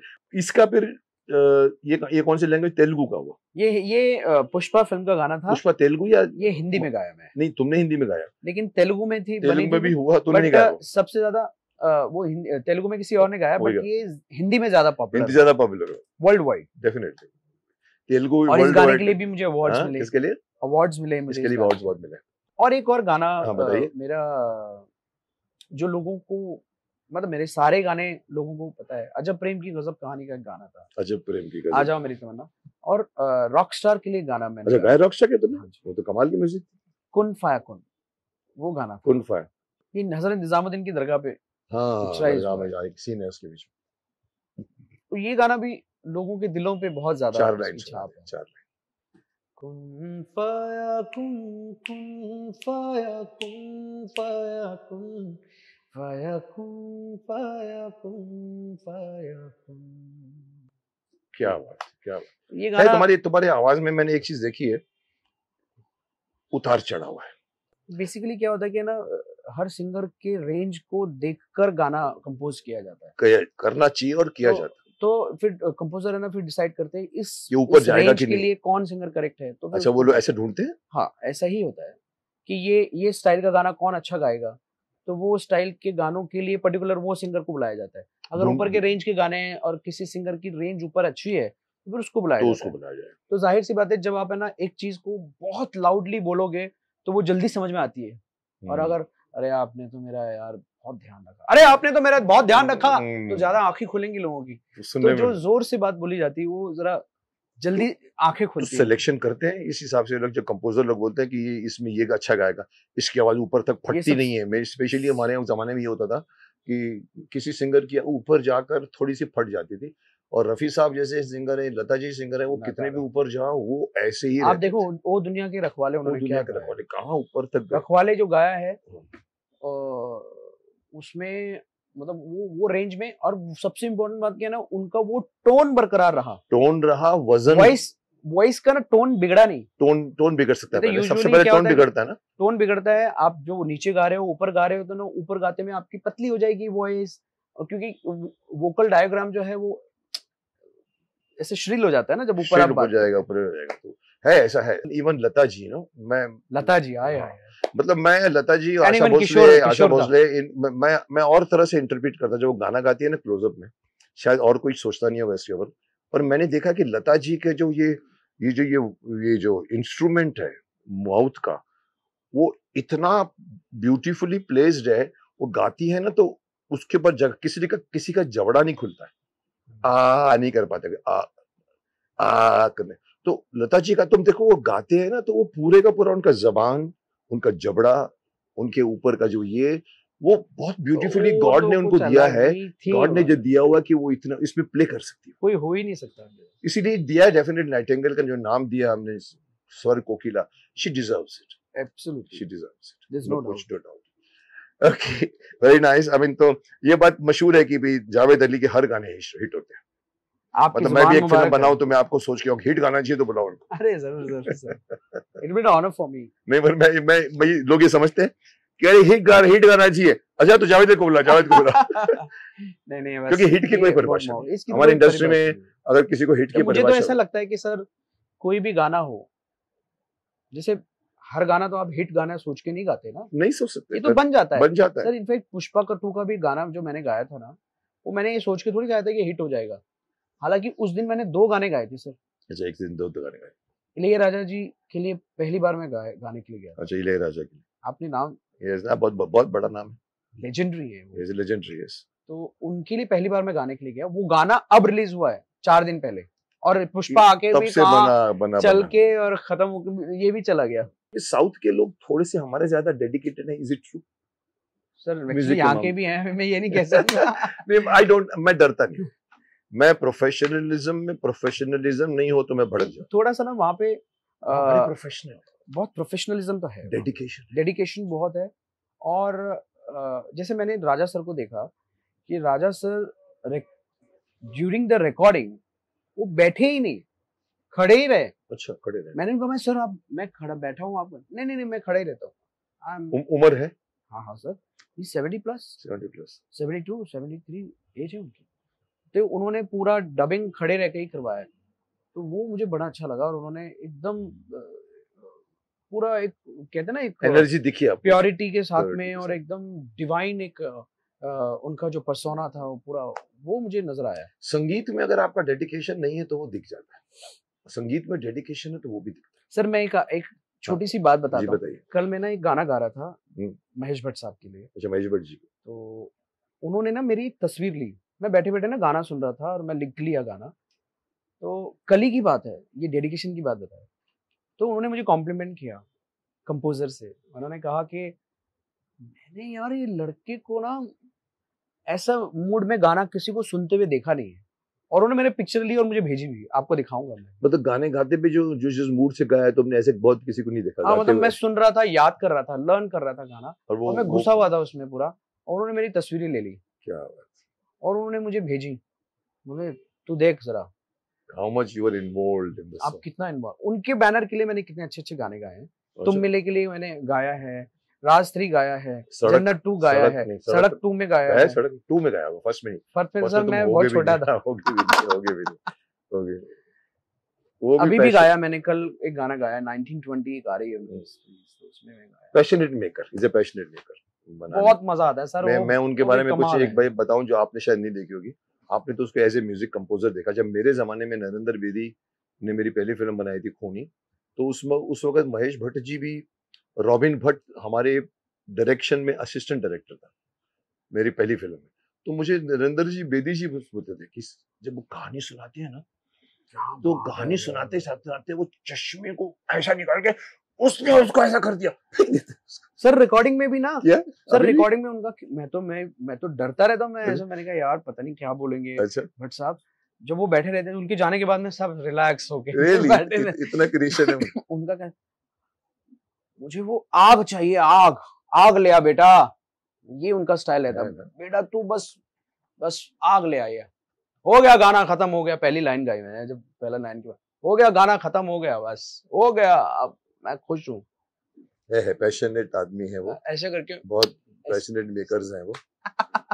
महेश भट्ट जी को मैं बहुत सालों से जानता हूँ। कमाल, मुझे तो बहुत मजा आता है। हालांकि मैंने काम शायद किया, पता नहीं, याद नहीं आ रहा है। आइए सर, एक आगे बढ़ते हैं। जैसे मैं कभी एक्टर बनने का कभी नहीं सोचा। मुझे इंजीनियर बनना था। तो जरूरी नहीं है कि हर इंसान जो एक्टर बनता है वो बनने के लिए बनता है। तो आपके दिमाग में क्या बचपन से ही गायक बनना था? यस, आपकी तो पूरी फैमिली गायक होगी। हाँ। कोई फील्ड में ही या किसी और फील्ड में भी इंटरेस्ट था? नहीं सर, म्यूजिक सोच के मैंने कुछ सोचा ही नहीं। आपका तो घराना ही था। म्यूजिक के अलावा मैंने कुछ सोचा ही नहीं। मुझे जो भी करना है म्यूजिक में करना है। अगर मैं सिंगर नहीं बन पाया तो एक म्यूजिशियन बन जाऊंगा, कोई इंस्ट्रूमेंट बजा लूंगा, या फिर ना मैं कोई कुछ तो भी जो भी करूंगा वो म्यूजिक में करूंगा। तो इसके अलावा मैंने कुछ सोचा ही नहीं। बस अल्लाह का शुक्र है कि मुझे उसने नहीं, सोचने का मौका भी नहीं मिला होगा ना आपको। देखिए, तालाब के अंदर मछली होती है तो उसको मछली को सिर्फ पानी मालूम होगा, उसको न कीचड़ मालूम होगा ना उसको धरती मालूम होगी। वैसे तुम जिस माहौल में थे, तुम्हारे लेफ्ट से गाना, राइट से गाना, तुम्हारे पीछे से गाना, ऊपर से गाना, सब गा रहे हैं, और बड़े बड़े क्लासिकल सिंगर्स तुम्हारे घर में आके अब्बा के साथ करते होंगे। तो तुम कैसे सोच सकते हो कि तुमको इंजीनियर बनना है या तुमको मैथमेटिशियन बनना है? तो ये बहुत कम लोगों को मिलता है। वो देके भेजता है, गिफ्टेड। पर देखिए, तुमको जो एक माहौल मिला ना, वो सबको नहीं मिलता। जैसे मेरी हम बोलते, मेरे फील्ड में कोई नहीं था फिल्म इंडस्ट्री में, हम ये अकेले करते करते आते, ऐसा भी होता है। और एक जो था पैदा ही उसी के साथ हुआ और हुआ है, वो आप उसमें आपने कहीं, ये अच्छी बात है मैंने सुनी है, आपने कहीं कहा था कि Sufi music has power to overcome social tensions. इसके बारे में कुछ बताइए सर। सूफी म्यूजिक की बात निकली है तो क्योंकि मैंने ऐसे कुछ गाने गाए हैं, सूफी गाने गाए बहुत। जी जी, अर्जियां, वो गाना सूफी गाना है। डेली 6 कुन फाया कुन सूफी गाना है। मेरा मुर्शिद खेले होली, डी एक फिल्म आई थी जो ऋषि कपूर साहब की फिल्म थी, उसमें एक गाना था, शंकर एहसान लॉय का म्यूजिक था, शंकर एहसान। तो वो गाना बहुत, ऐसे बहुत सारे गाने गाए। तो सूफी म्यूजिक जो है वो कहीं ना कहीं दिलों की तार जोड़ता है। आप है ना, आप किसी भी नजरिए से आप देख सकते हैं, चाहे आप है ना अपने रब से तार जोड़ लें, या अपनी महबूबा से, या अपने चाहने वाले से तार जोड़ लें। तो सूफी म्यूजिक एक ख्याल है, एक तार जोड़ने का एक जरिया है, एक करंट है, एक जरिया है जो जोड़ सकता है। हाँ, और वो वही महसूस कर सकता है जो उतनी महारत रख सकता हो, उतनी ना उसको ना वो उतना डेप्थ हो। Is it difficult? Sufi singing is difficult than the normal singing? मैं बताता हूँ आपको। अभी मैंने एक परसों ही एक गाना गाया है, एक सीरीज आ रही है ताज, नसीर साहब हैं उसमें, धर्म जी हैं। तो मैंने उसके लिए एक सूफी गाना रिकॉर्ड किया है अभी परसों। तो मैं जब वो गाना गा रहा था, क्योंकि पहले भी मैंने गाने गाए, तो नॉर्मल गाने में और उस गाने में जमीन आसमान का इसलिए फर्क है। उसमें जो एफर्ट्स उसमें जो एनर्जी, उसमें जो आपका डेडिकेशन, फुल डेडिकेशन लगता है ना, वो नॉर्मल गाने से 3 गुना ज्यादा है। कंसंट्रेशन चाहिए। हाँ, कंसंट्रेशन, वो टोन, वो कनेक्शन, सब कुछ आना चाहिए, फोकस चाहिए पूरा गाने में, तभी बनेगा गाना वो। तभी बनेगा। जैसे मैं आपको बताऊं एग्जाम्पल, मौला मौला मौला मेरे मौला, मौला मौला मौला मौला, ये हो गया। अब आप इसको ना बिना कुछ सोचे समझे और बिना वो तार जोड़े, बिना कनेक्शन के अगर आप गाएंगे, मौला मौला मौला मेरे मौला, मौला मौला मौला मौला, ये तो अनदर कुछ गाना असर बन आया गया, ये तो आपको? अनदर गाना बन गया बस, और कुछ बड़ी बात नहीं। तो ये एक फर्क होता है, ये फर्क है। सूफी म्यूजिक और बाकी। तो ये नेचुरल है, ये खुदा की तरफ से एक गिफ्ट है हमारे अंदर कि हमें जिस तरह का गाना मिलता है हमारा मिजाज वैसे ही बन जाता है। बनना चाहिए, तभी जाके आपकी आवाज वही सुर पे, वही टोन जैसे पे, कि वही एक्टर को जो भी कैरेक्टर दिया जाए डेफिनेट उसमें ढलेगा पहले। सुर पड़ेगा, सुर पकड़ेगा तो ये होगा। तो बट ये बट तुम्हारी बातों से ये लगता है कि Sufi is not necessarily connected to ऊपर वाला, नॉट नेसेसरी। आप है ना, आप कनेक्ट कर सकते हो। नहीं, मैं पूछ रहा हूँ कि जैसे हम, जैसे ये वर्ड सूफी आता है तो हम खुदा को याद भजन करते हैं। समझते हैं, जैसे हमारे में भजन है, भजन कीर्तन कैसे? है, अरदास है। अरदास है। हाँ, वैसे सूफी का मतलब ये, बट अगर आप अभी तुम्हारी बात से लग रहा है कि सूफी महबूबा के लिए भी हो सकता है। हाँ, आप सूफी आप है ना सोच सकते हो, इमेजिन कर सकते हो, इमेजिनेशन है सूफी। किसी को भी इमेजिन कर लो ना आप, किसी भी तू ही तू, तू ही तू, तू ही तू, तू ही तू, तू ही तू, तू ही तू, तू ही तू। महबूबा को भी बोल सकते हैं और उसको भी किसी को बोल सकते हैं। मेन है आपकी भावना निकल रही है। हाँ, और वो भावना किस लेवल पे, किस नोट पे है, हाँ, किस टोन पर है, वो डिपेंड करता है आप जब इमेजिन करते हो। exactly. गाना गाने के टाइम पे आपको इमेजिनेशन करना पड़ता है, कभी कभी गुस्सा होता है, कभी कभी जैसे चलती का नाम का गाड़ी पकड़ लो गाना, हाँ, बाबू, तो आप गाते टाइम किशोर दा का तो मशहूर था कि वो उछल कूदते थे। जैसे कजरारे गाना, आप गजरारे, अच्छा। कजरारे गाने में जब मुझे कहा गया पहली बार कि शंकर जी ने मुझे बुलाया और कहा गया कि अमित जी के ऊपर गाना पिक्चराइज होगा, अभिषेक बच्चन के लिए, तो पहले तो मुझे यही कहा गया था कि अमिताभ बच्चन जी के ऊपर गाना। उससे पहले आपको अमिताभ, मैंने कहा मेरी आवाज उन पे कहाँ से सूट। अब मैंने इमेजिन किया, मैंने कहा ये गाना भी हाथ से नहीं जाना चाहिए, बिकॉज अगर मैं अच्छा नहीं गा पाया तो कोई और गाएगा। मैंने कहा जो भी है, मुझे जो भी मिला है मैं उसको बेस्ट करूंगा। तो मैंने इमेजिन किया किशोर दा को उस गाने में। कैसे इमेजिन किया आपको एग्जांपल भी बताता हूँ। इंतहा हो गई इंतजार की, आए ना कुछ खबर मेरे यार की, ये हमें है यकीन बेवफा वो नहीं, फिर वजह क्या हुई इंतजार की। तो आवाज में क्या वजन है, वजन है और तो दर्द है, और दर्द है, एक्सप्रेशंस हैं, वजन है। सबसे जो मुझे लेना था उसमें से वो मेरे लिए था वजन। अमिताभ को मैच भी करना, अमित जी को मैच करना। तो मैंने कहा यार इंतहा, अब मैंने कहा कजरारे गाना है मुझे, कजरारे कजरारे दर कारे कारे नैना, ओ दर नैना दर नैना दर नैना जुड़वा नैना, वो कजरारे। तो मैंने यही टोन में गाया है। मैंने इमेजिन किया कि अगर इस गाने को किशोर दा गाते तो कैसे गाते थे, लेकिन मेरी आवाज का टोन वैसे नहीं बना। मैंने इमेजिनेशन लिया, लेकिन आवाज अपनी रखी और अपने टोन को मॉडिफाई किया। वजन होना चाहिए, रेजोनेशन होना चाहिए, वजन होना चाहिए। ये बात वो आप समझते हो उसके गाने गाने के पहले आप डिसाइड करते हो। हाँ, बहुत जरूरी है। जैसे मुझे जश्न बहारा गाना गाना था, तो जश्न बहारा का यार ऋतिक रोशन के ऊपर गाना है, तो एक बहुत ही और यंग है बहुत, तो मुझे क्या इसके इस गाने की कंपोजिशन की डिमांड क्या है, कहने को जश्न बहारा है, इश्क ये देख के हैरान है, फूल से खुशबू खफा खफा है गुलशन में, छुपा है कोई रंज फिजा की चिलमन में। तो वो एक ऋतिक सामने आता है, सादगी चाहिए उसमें। सादगी चाहिए उसमें। और मुझे कॉम्प्लीमेंट क्या मिला था, आशुतोष सर ने रहमान सर को बोला था, जावेद की आवाज में ना ये बनाता नहीं है वॉइस, बनी हुई आवाज नहीं लगती है, नेचुरल एक रफी साहब का कुछ एक वो आता है। तो मेरे लिए बहुत बड़ी कॉम्प्लीमेंट है ये, बहुत बड़ी कॉम्प्लीमेंट। जबकि मैं उनको इमिटेट नहीं कर। आपको एक और बात बताता हूँ, यूट्यूब पे बहुत सारे शोज हैं जो मैं किए हैं, तो लोगों के ऐसे ऐसे कॉम्प्लीमेंट्स आते हैं जो मैंने ज्वेल ऑफ रफी और रागाज ऑफ रफी, बहुत सारे शोज आप यूट्यूब पे देखेंगे, तो वो लोगों को इतने पसंद है कि वो आप बनते नहीं हो।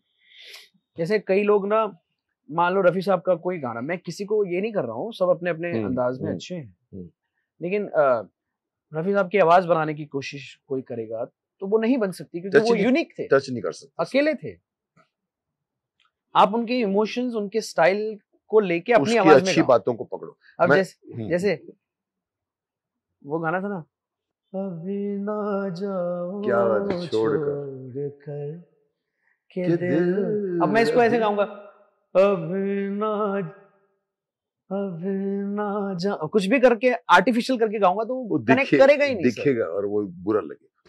उन्होंने जिस तरह से फ्लो में हवा में डाल दिया था ना, वही चीज इतनी अच्छी। अभी तो आई हो, अभी तो, क्या बात, अभी तो आई हो, बहार बन के छाई हो, हवा जरा महक तो ले, नजर जरा बहक तो ले, ये शाम ढल तो ले जरा, क्या बात है, ये शाम ढल तो ले जरा, ये दिल संभल तो ले जरा, मैं थोड़ी देर जी तो लूं, नशे के घूंट नशे। अब ऐसा करने की कोशिश करूंगा, कोई जरूरत नहीं। सर रफी साहब को मैं क्यों बोलना चाहता हूँ कि रफी साहब इज द ओनली सिंगर, मैं उनको कॉम्प्लीमेंट देता हूँ, मेरे को और सब सिंगर पसंद है, रफी साहब का प्लस पॉइंट क्या है कि कौन के ऊपर पिक्चराइज हो रहा है, शम्मी कपूर है, तारीफ करो। और अगर कोई गाना अगर तेल मालिश चंपी, जॉनी वॉकर की आवाज निकालते थे, दिलीप साहब की आवाज, दिलीप साहब के लिए एक अलग टोन था, राजेंद्र कुमार के लिए एक अलग टोन था, वो ऐसा हाथ कर, ये रफी साहब की चीज कोई आज तक पकड़, इसीलिए उनको मैं अपनी तरफ से बेस्ट प्लेबैक सिंगर का किताब देता हूँ। प्लेबैक मतलब ये होता है कि आर्टिस्ट के पीछे की आवाज, तो आर्टिस्ट का फेस मैच करना चाहिए। Exactly. बहुत कम लोग कर पाते हैं, वो लोग अपने हिसाब से ही गाते हैं, चाहे कोई भी हो। तो ये आप मानते हैं कि रफी साहब इसके महारत की बहुत बड़ी बात है? बिल्कुल मान। तो ये बात हुई, मैं आपसे ये बात कम से कम सीखा कि सूफी का गाना जो होता है वो सिर्फ और सिर्फ ऊपर वाले के लिए नहीं होता, नीचे रहने वालों के भी होता है। वो आपके आसपास में जिस पे आपका किसी को भी आप महसूस कर सकते, किसी को महसूस कर सकते, मेन इमेजिन कर सकते, आप खुदा में कर सकते हो या आप अपनी मोहतरमा में कर सकते हो, फादर मदर में भी कर सकते हैं। एग्जैक्टली। सो एक नई चीज मिली। लेट्स कम टू, बड़ी बड़ी बातें की हम लोगों ने। आई एम हैप्पी कि आज के सिंगर होते हुए भी आपके अंदर वो एक बात है कि आप गाने की गहराई को भी छूते हो, गहराई को समझते हो, नॉलेज है आपको, आप गाना गाते वक्त इन्वॉल्व हो जाते हो, जो बहुत कम लोग होते हैं। लोग एक दिन में 7 गाने किए, तुम्हारे शान हो। मुझे कहता मैं एक दिन में 7 गाने किए मुकेश। वो वक्त अलग था। आपको पता है उस टाइम पे ना तो टेक्नोलॉजी इतनी जबरदस्त थी, आज टेक्नोलॉजी है, तो एक बहुत ही सिंपल गाना गाने वाला भी बंदा गायक बन सकता है। सर आप एक लाइन गाओ, हम ठीक कर लेंगे। हाँ, तो ये टेक्नोलॉजी है, बहुत बढ़ गई आगे। 4 लोग 5 लोग सिंगर्स थे और काम था बहुत सारा, तो इसलिए वो पॉसिबल था कि 6-6 7-7 गाने आवाज थकती नहीं थी 7 गाने गाने पर, लेकिन काम तो करना ही था सर, काम कौन छोड़ेगा। बट अभी हम let's talk about the reality of the whole world which you are living in. इस वर्ल्ड में एक वर्ड बहुत फेमस हो गया है जिसको हम रियलिटी शो कहते हैं। जावेद के साथ वो बहुत बड़े लेवल पे जुड़ गया है।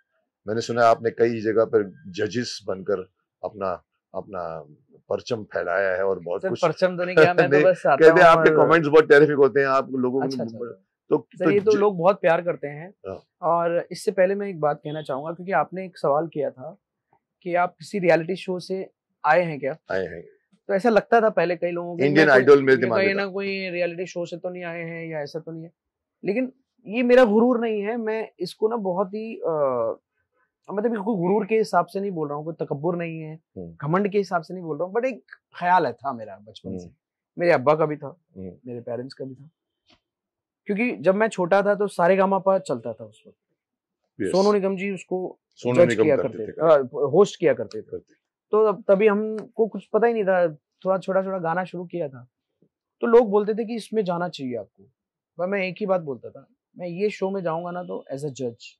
अच्छा, उस वक्त भी कहा आपने?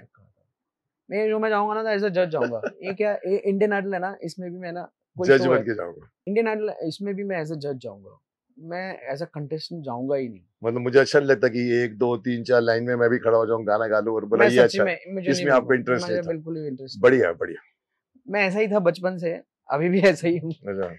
तो फर्स्ट जज कहाँ बने? तो पहला मैं बना 2011 में, मुझे ऑफर आया सारेगामापा के जरिए, और सारेगामापा में लिटिल चैम्प्स में, उसमें हमारे साथ में 2 और भी जजेस थे, और उसमें मुझे बुलाया। पहले कई ऐसा सोचा लोगों ने कि यार ये क्या है, ये बच्चा का बिजनेस। साथ में कौन थे आपके 2? मेरे कैलाश थे, कैलाश खैर और अदनान सामी, और मैं बीच में था। उस वक्त ऐसे थे? नहीं दुबले हो गए थे। तो सबको लगा, फिर मैंने जो मेरे दिल में आती थी बात में, कॉन्टेस्टेंट कोई भी गा रहा है, कम्युनिकेशन, तो मैं उसको बेसाख्ता होके ना उसको बात करता था। इसने ऐसा गाया है तो इसने ये अच्छा गाया, ये नहीं अच्छा गाया, ये बहुत बढ़िया है, तो हाईलाइट करता था। तो वो बातें इतनी लोगों को पसंद आने लगी कि वो लोग ने सोचने लगे कि नहीं बाकी लोग बोल रहे हैं लेकिन ये क्या बोलेगा, इस पे ज्यादा लोग ध्यान देने लगे, और उसका एक फीलिंग आती है ना आपको, एक आपकी कमेंट की कदर हो रही है। हाँ, तो वहां से फिर एक नया एक दौर शुरू हो गया कि भाई रियलिटी शो में।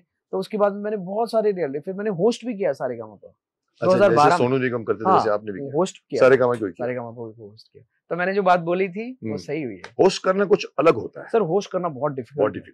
मैं जब होस्ट कर रहा था ना सर, तो मैं कम बात करता हूँ, और मैं बात भी करता हूँ बहुत नपी तुली बात करता हूँ, जब स्टेज पे भी बोलता हूँ, गाना ज्यादा गाते हैं। तो मेरे लिए तो बहुत, मेरे 1 महीना ट्रेनिंग हुई उसके लिए, मतलब मैं प्रॉपर ट्रेनिंग लिया उसके लिए, कैसे कॉन्वर्सेशन, आपका अपीयरेंस कैसा होना चाहिए, आपकी पर्सनैलिटी कैसी होनी चाहिए एज अ होस्ट। तो वो सारी ट्रेनिंग मैंने ली 1 महीने तक मुझे।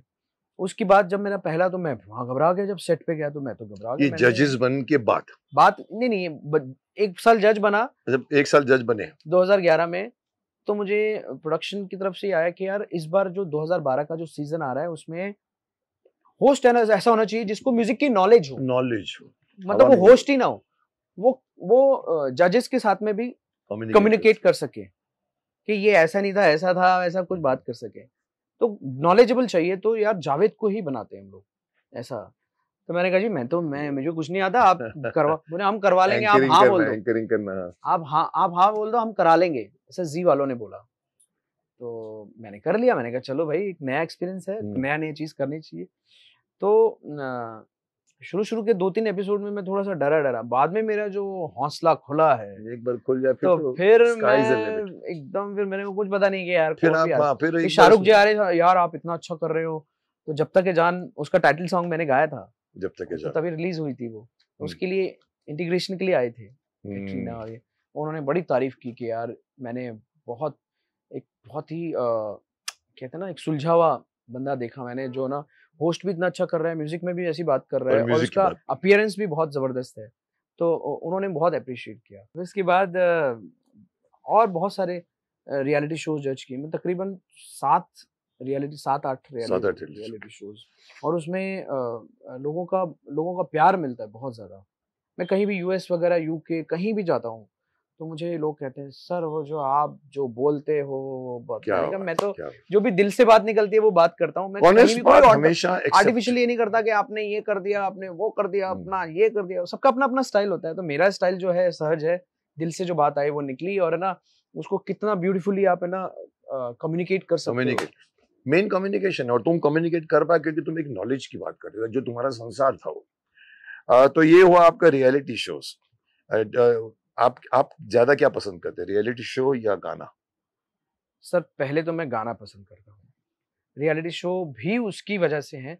मैं वहां बैठा हूँ तो वो इसलिए क्योंकि मैं गायक हूँ। क्योंकि तुम गायक थे। अगर मैं गायक नहीं होऊंगा तो रियलिटी शो का कोई मतलब ही नहीं। मतलब बट एक दिन में एक शो हो जाता था रियलिटी शो में कि 3-4? सर 2 एपिसोड करते हैं। दो करते थे।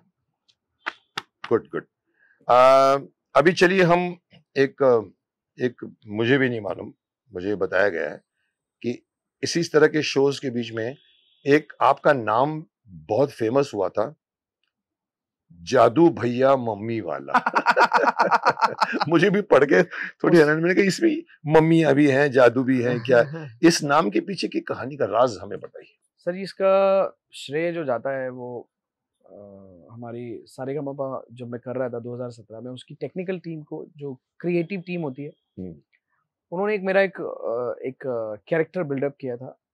जो वो कैरेक्टर बिल्डअप ये था कि ना, मैं सारी मम्मीज को बहुत ज्यादा का फेवरेट हूँ और मैं मम्मीज को पसंद, तो वो एक कैरेक्टर उन्होंने कम्युनिकेशन रखा बिल्डअप किया था। तो वो इतना पॉपुलर हो गया था कि मुझे ना मेरा नाम जावेद है तो जादू कर दिया। अच्छा। तो मम्मी वाले मतलब मम्मी को पसंद करने वाले, मम्मियाँ जावेद को पसंद करने वाली, तो जादू भैया मम्मी वाले सारी मम्मीज का मैं बहुत फेवरेट था इस वजह से। थे। तो वो पूरी दुनिया में वो फैल गई वो बात, और वो बहुत ही मतलब रियलिटी शो के दौरान मतलब तुम्हारा कनेक्शन जो बच्चे आते थे गाने के लिए, उनके साथ जो मम्मियां बैठी रहती थी, तुम्हारा उनके साथ कनेक्शन बिल्डअप किया था कि है ना Javed as a host that time? नहीं, तभी मैं एज ए जज था। एज ए जज तुम्हारा, ओके। तो ये इसकी पीछे का कहानी का राज यही है आपका। और एक और चीज थी कि तो बाहुबली फिल्म रिलीज हुई थी, तो बाहुबली बहुत हिट हो गई थी, तो मेरा भी एक कैरेक्टर उसमें, बोलते हैं यार ये प्रभास जैसा दिखता है, तो मेरा भी वो बिल्डअप किया था उन्होंने, फोटो डाला होगा। तो पूरा ग्राफिक्स के मुझे बनाया था। तुम्हें बना दिया बाहुबली? हाँ। तो उसमें ना एक कैरेक्टर थी, एक मम्मी थी किसी कंटेस्टेंट की, तो वो एक सपने देखा करती थी कि जावेद जी हाथी से लड़ रहे हैं, घोड़े को पीछे फेंक रहे हैं, हाथी को उठा के फेंक रहे हैं। तो सब सीक्वेंस की वजह से मेरा नाम जादू भैया। सोशल मीडिया में do you have your own channel? है, लेकिन मैं उतना ज्यादा एक्टिव नहीं हूं, टाइम नहीं है सर उतना। But you like the social world? बहुत पसंद है मुझे। पसंद है, तुम्हारी तो लाई है, तुम्हारी तो हाँ मुझे बहुत पसंद है सर, बट मेरा क्या है ना, मैं खुद ज्यादा हैंडल नहीं करता हूँ, कोई टीम है, हमारा टीम बना के। आर्टिफिशियल वर्ल्ड में मत घुसिए, बहुत गड़बड़ है, बहुत गड़बड़ है बच्चों के अंदर तो बहुत ज्यादा सर, बहुत गड़बड़ है। ये आदमी आर्टिफिशियल वर्ल्ड में जा रहे हैं बच्चे सब। आप देखें ना, घर में लोग बैठे रहते हैं, आपकी वाइफ बैठी है, बच्चे बैठे हुए हैं, वो उस मोबाइल पे लगा हुआ, उस मोबाइल पे आप, अरे तो कहाँ मिलोगे कब आप लोग? कर रहे हो एयरपोर्ट पे हस्बैंड वाइफ बैठे हैं, वो अपने में लगी हुई है, वो अपने में लगी हुई है, अरे बात करो ना आपस में, खत्म हो गया। इसी तो बहुत डेंजरस, राइट सर, बहुत dangerous, but most useful also. क्या करें? इनफैक्ट बच्चों की जो आईज में भी बहुत गैस निकलती है सर, ये तो खैर ऐसी चीज है। मैं एक चीज आपसे सुनना चाहता हूँ, कोई ऐसी कोई सीख जो आपको ने सीखी ड्यूरिंग योर करियर, जिससे आपके करियर को बहुत फायदा हुआ? एटीट्यूड हो सकता है, नॉलेज हो सकता है, समझ हो सकती है। सर मुझे मेरे करियर को जो फायदा हुआ, उसमें सबसे ज्यादा जो मैं मानता हूँ वो है आई थिंक नॉलेज, ज्ञान, सीख म्यूजिक की, क्योंकि कभी भी किसी को तो पूरा आता नहीं है, तो हमेशा मुझे यही सिखाया गया कि मैं स्टूडेंट बन के रहूं, हमेशा कुछ सीखता रहूं, और वही चीज है जो इंसान को आगे लेकर जाती है, और वो कभी रुकता नहीं है बंदा, लंबी दूर तक जाएगा, लंबी दूर तक जाता ही रहता है वो कभी भी रुकेगा ही नहीं। जो इंसान अपने माइंड को वास्ट रखेगा और अपनी सोच को बड़ा रखेगा, और सीखने की कोई उम्र नहीं, और सीखने की कोई उम्र नहीं होती है। मैं किसी से भी कुछ भी आज भी सीख लेता हूँ सर, मैं कोई अच्छी चीज किसी के अंदर मैं देख रहा हूँ, ये मेरे अंदर नहीं है, इसको मैं लेता हूँ, इसको मैं अपने गाने में कैसे यूज करूँ, तभी आप ग्रो करोगे, तभी आप ग्रो करोगे। तो मेरा ये थॉट हमेशा रहा है। इनफैक्ट आपको एक बात बताऊं, मैं अपने गाने कम दूसरों के गाने ज्यादा सुनता हूं। Really? You are a listener? हाँ, ये बहुत बड़ी बात है। मेरे गाने सुनता रहूंगा तो क्या फायदा सर, मैं सीखूंगा क्या सीखूंगा? मैं अपने गाने से क्या सीखूंगा? दूसरों को सुनूंगा तो मैं दूसरों में क्या अच्छा है क्या बुरा है, क्या मेरे अंदर नहीं होना चाहिए, ये मेरा नॉलेज बढ़ेगा। Very good thought, because it is better to become a listener than to blah blah blah blah blah. सबके गाने और हमारे यहाँ पर सुनने वाले कम है, बोलने वाले ज्यादा है। उसके बीच में अगर आपने सुना ऐसा करके जाए, आप कान खुले रखिए, एंटेना खुला रखिए, नॉलेज मिलता जाएगा। तो ज्ञान ने आपको हेल्प किया अपने करियर में, मानते हो इस बात? बिल्कुल मानता हूँ। और दूसरा एक आपकी नियत साफ। एक कहानी, एक बड़ी जबरदस्त कहावत है, बुजुर्गों ने कही, मेरे वालिद साहब हमेशा कहते थे कि नियत साबुत मंजिल आसान। नियत साबुत मंजिल आसान। क्या मतलब नियत साफ है आपकी तो मंजिल आपकी आसान हो जाएगी, क्योंकि आप चीटिंग नहीं कर रहे। मैं किसी को चीटिंग नहीं करता हूँ सर। मैं कभी भी कोई ये नहीं कह सकता मुझे कि जावेद ने मेरा पैसा खा गया, मुझे धोखा दिया, बेईमान है, मक्कार है, ये कोई नहीं कह सकता। अल्लाह का शुक्र है, मैंने अभी तक अपने आप को ऐसा बना के रखा है, और बस उसने बना के रखा, मैंने क्या बना के, वो है मालिक।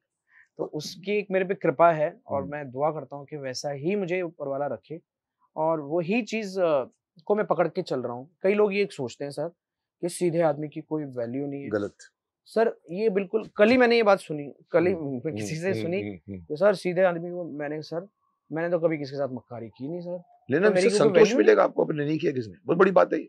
सर मैंने तो किसी के साथ की नहीं, और फिर भी मुझे ऊपर वाले ने वो सब दिया है कि जो बड़े बड़े लोगों को नहीं मिला। तो बताइए, उसने तो जो सीधा चलने वाला बंदा है उसके साथ उसकी रहमत है, और जो यूं चलने वाला है वो अपने आप ही चलता है। लोगों की जो काटते जा रहा है उसको ऊपर वाला है। सर मैं इसको बिलीव करता ही नहीं।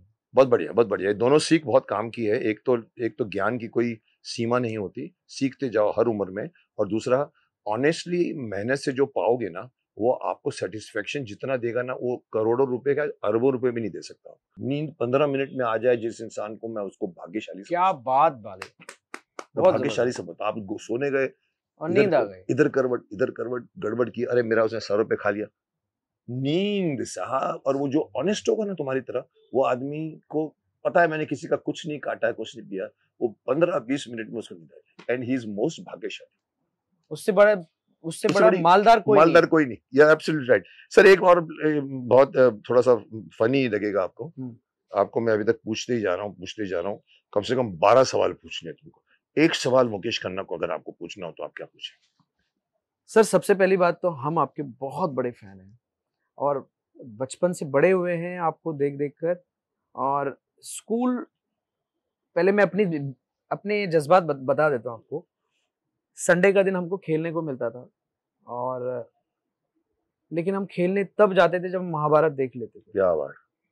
और सैटरडे के दिन ना पेपर आता था, बचपन में हम देखते थे, उसमें तस्वीर आती थी कि नेक्स्ट संडे क्या होने वाला है। हाँ, उसको संक्षिप्त करके लिखा जाता था, सिनॉप्सिस। तो हम उसमें देख, अरे भीष्म पितामह जी अभी वो करेंगे, वो ये करेंगे, और वो बाणों के ऊपर लेटेंगे, लेट जाएंगे। तो इस बार का बहुत अच्छा होगा। तो ये माहौल में हम पैदा हुए, और आपका जो अंदाज था बहुत ही जबरदस्त है। हमारे एक बहुत ही अच्छे एक जानने वाले थे, वो आपकी बड़ी अच्छी जबरदस्त मिमिक्री करते थे। तो मैं उसकी 2 लाइन आपको बताता हूँ। मुझे याद है। Very happy. सम्मान तो हमारा हुआ है पुत्र, अपमान तो मेरा हुआ है पुत्र। मेरा हुआ है, तो अर्जुन को बोलते। तो ये एक जो डायलॉग था ना, जो आपका जो अंदाज था वो बहुत ही जबरदस्त, इतना अपमान तो मेरा हुआ है पुत्र, मेरा हुआ है, मेरे पूर्वजों का हुआ है, हस्तिनापुर का हुआ है, और अपमानों की इस भीड़ में केवल तुम्हें अपना अपमान दिखाई दिया। अरे पुत्र, जाओ इंद्रप्रस्थ पर जाओ और विचार करो कि ये क्यों हुआ है। भूल कहीं न कहीं तुम्हारे बड़ों से हुई है पुत्र, बड़ों से हुई है। अभी डायलॉग्स कमाल के थे। मैं डॉक्टर साहब का ऐसा कोई है ना, मुझे तो एक तो रामायण और एक महाभारत, ये छोड़ के मुझे कोई ऐसा नजर ही नहीं आया। और हमने लॉकडाउन में भी उसको इतना फॉलो किया। अब कितनी बार भी देख सकते हैं महाभारत। मुझे मतलब, मैं अभी बाहर जाता हूँ ना, मैं होटल्स में जाता हूँ, मैं शोज में जाता हूँ, तो सैटरडे संडे शोज रहते हैं, तो सैटरडे को कभी शायद स्टार प्लस पे या किस पे भी ना आता रहता है। मैं कुछ नहीं देखता, मैं वो लगा लेता हूँ।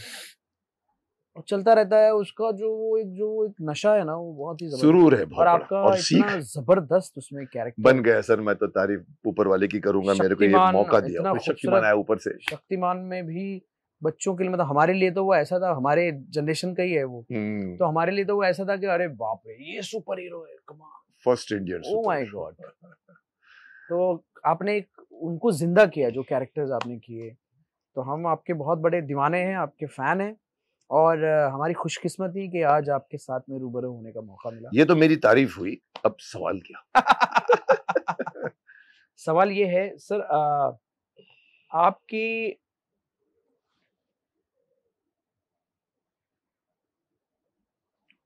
जब आपने महाभारत किया, उसके बाद में ऑफ कोर्स आपकी जिंदगी का जो नजरिया है, आपका जो दिनचर्या देखने है, का अंदाज, देखने का अंदाज, वो बदल गया होगा। तो कोई ऐसा एक्सपीरियंस आप शेयर करना चाहेंगे कि जो तो बहुत ही विचित्र हो, बहुत ही अनूठा हो? देखिए क्या है कि मैं अपनी जिंदगी में 2 रोल लेकर जीता हूँ आज। जैसे आपने एक्सप्लेन किया, बहुत 88-89 में महाभारत आई थी, 97 में शक्तिमान आई। पहले मैं बड़ों का पितामह था, मतलब उस जमाने में मैं बीजेपी की कैंपेनिंग करता था, बाकायदा पूरे हिंदुस्तान भर में। वाजपेयी जी उस जमाने में थे। ओह अच्छा, 97 97 की कुछ 2 सालों में मैंने कैंपेनिंग में ऑलमोस्ट नॉर्थ बेल्ट को कवर किया, इवन साउथ में भी आया। उस वक्त महाभारत भी आ गई थी, शक्तिमान भी आ गई थी। शक्तिमान जन्म हुआ था 97, 98, 2000 में मेरे कैंपेनिंग। तो बाकायदा माइक पे अनाउंसमेंट करते थे, जो एंकर होते थे ना, बीच में जो जीप लेके जा रहे हैं और अनाउंस करते कि हमारे इस टाउन में तो आ गए बड़ों के पितामह, छोटों के शक्तिमान, बड़ों के पितामह, छोटों के शक्तिमान।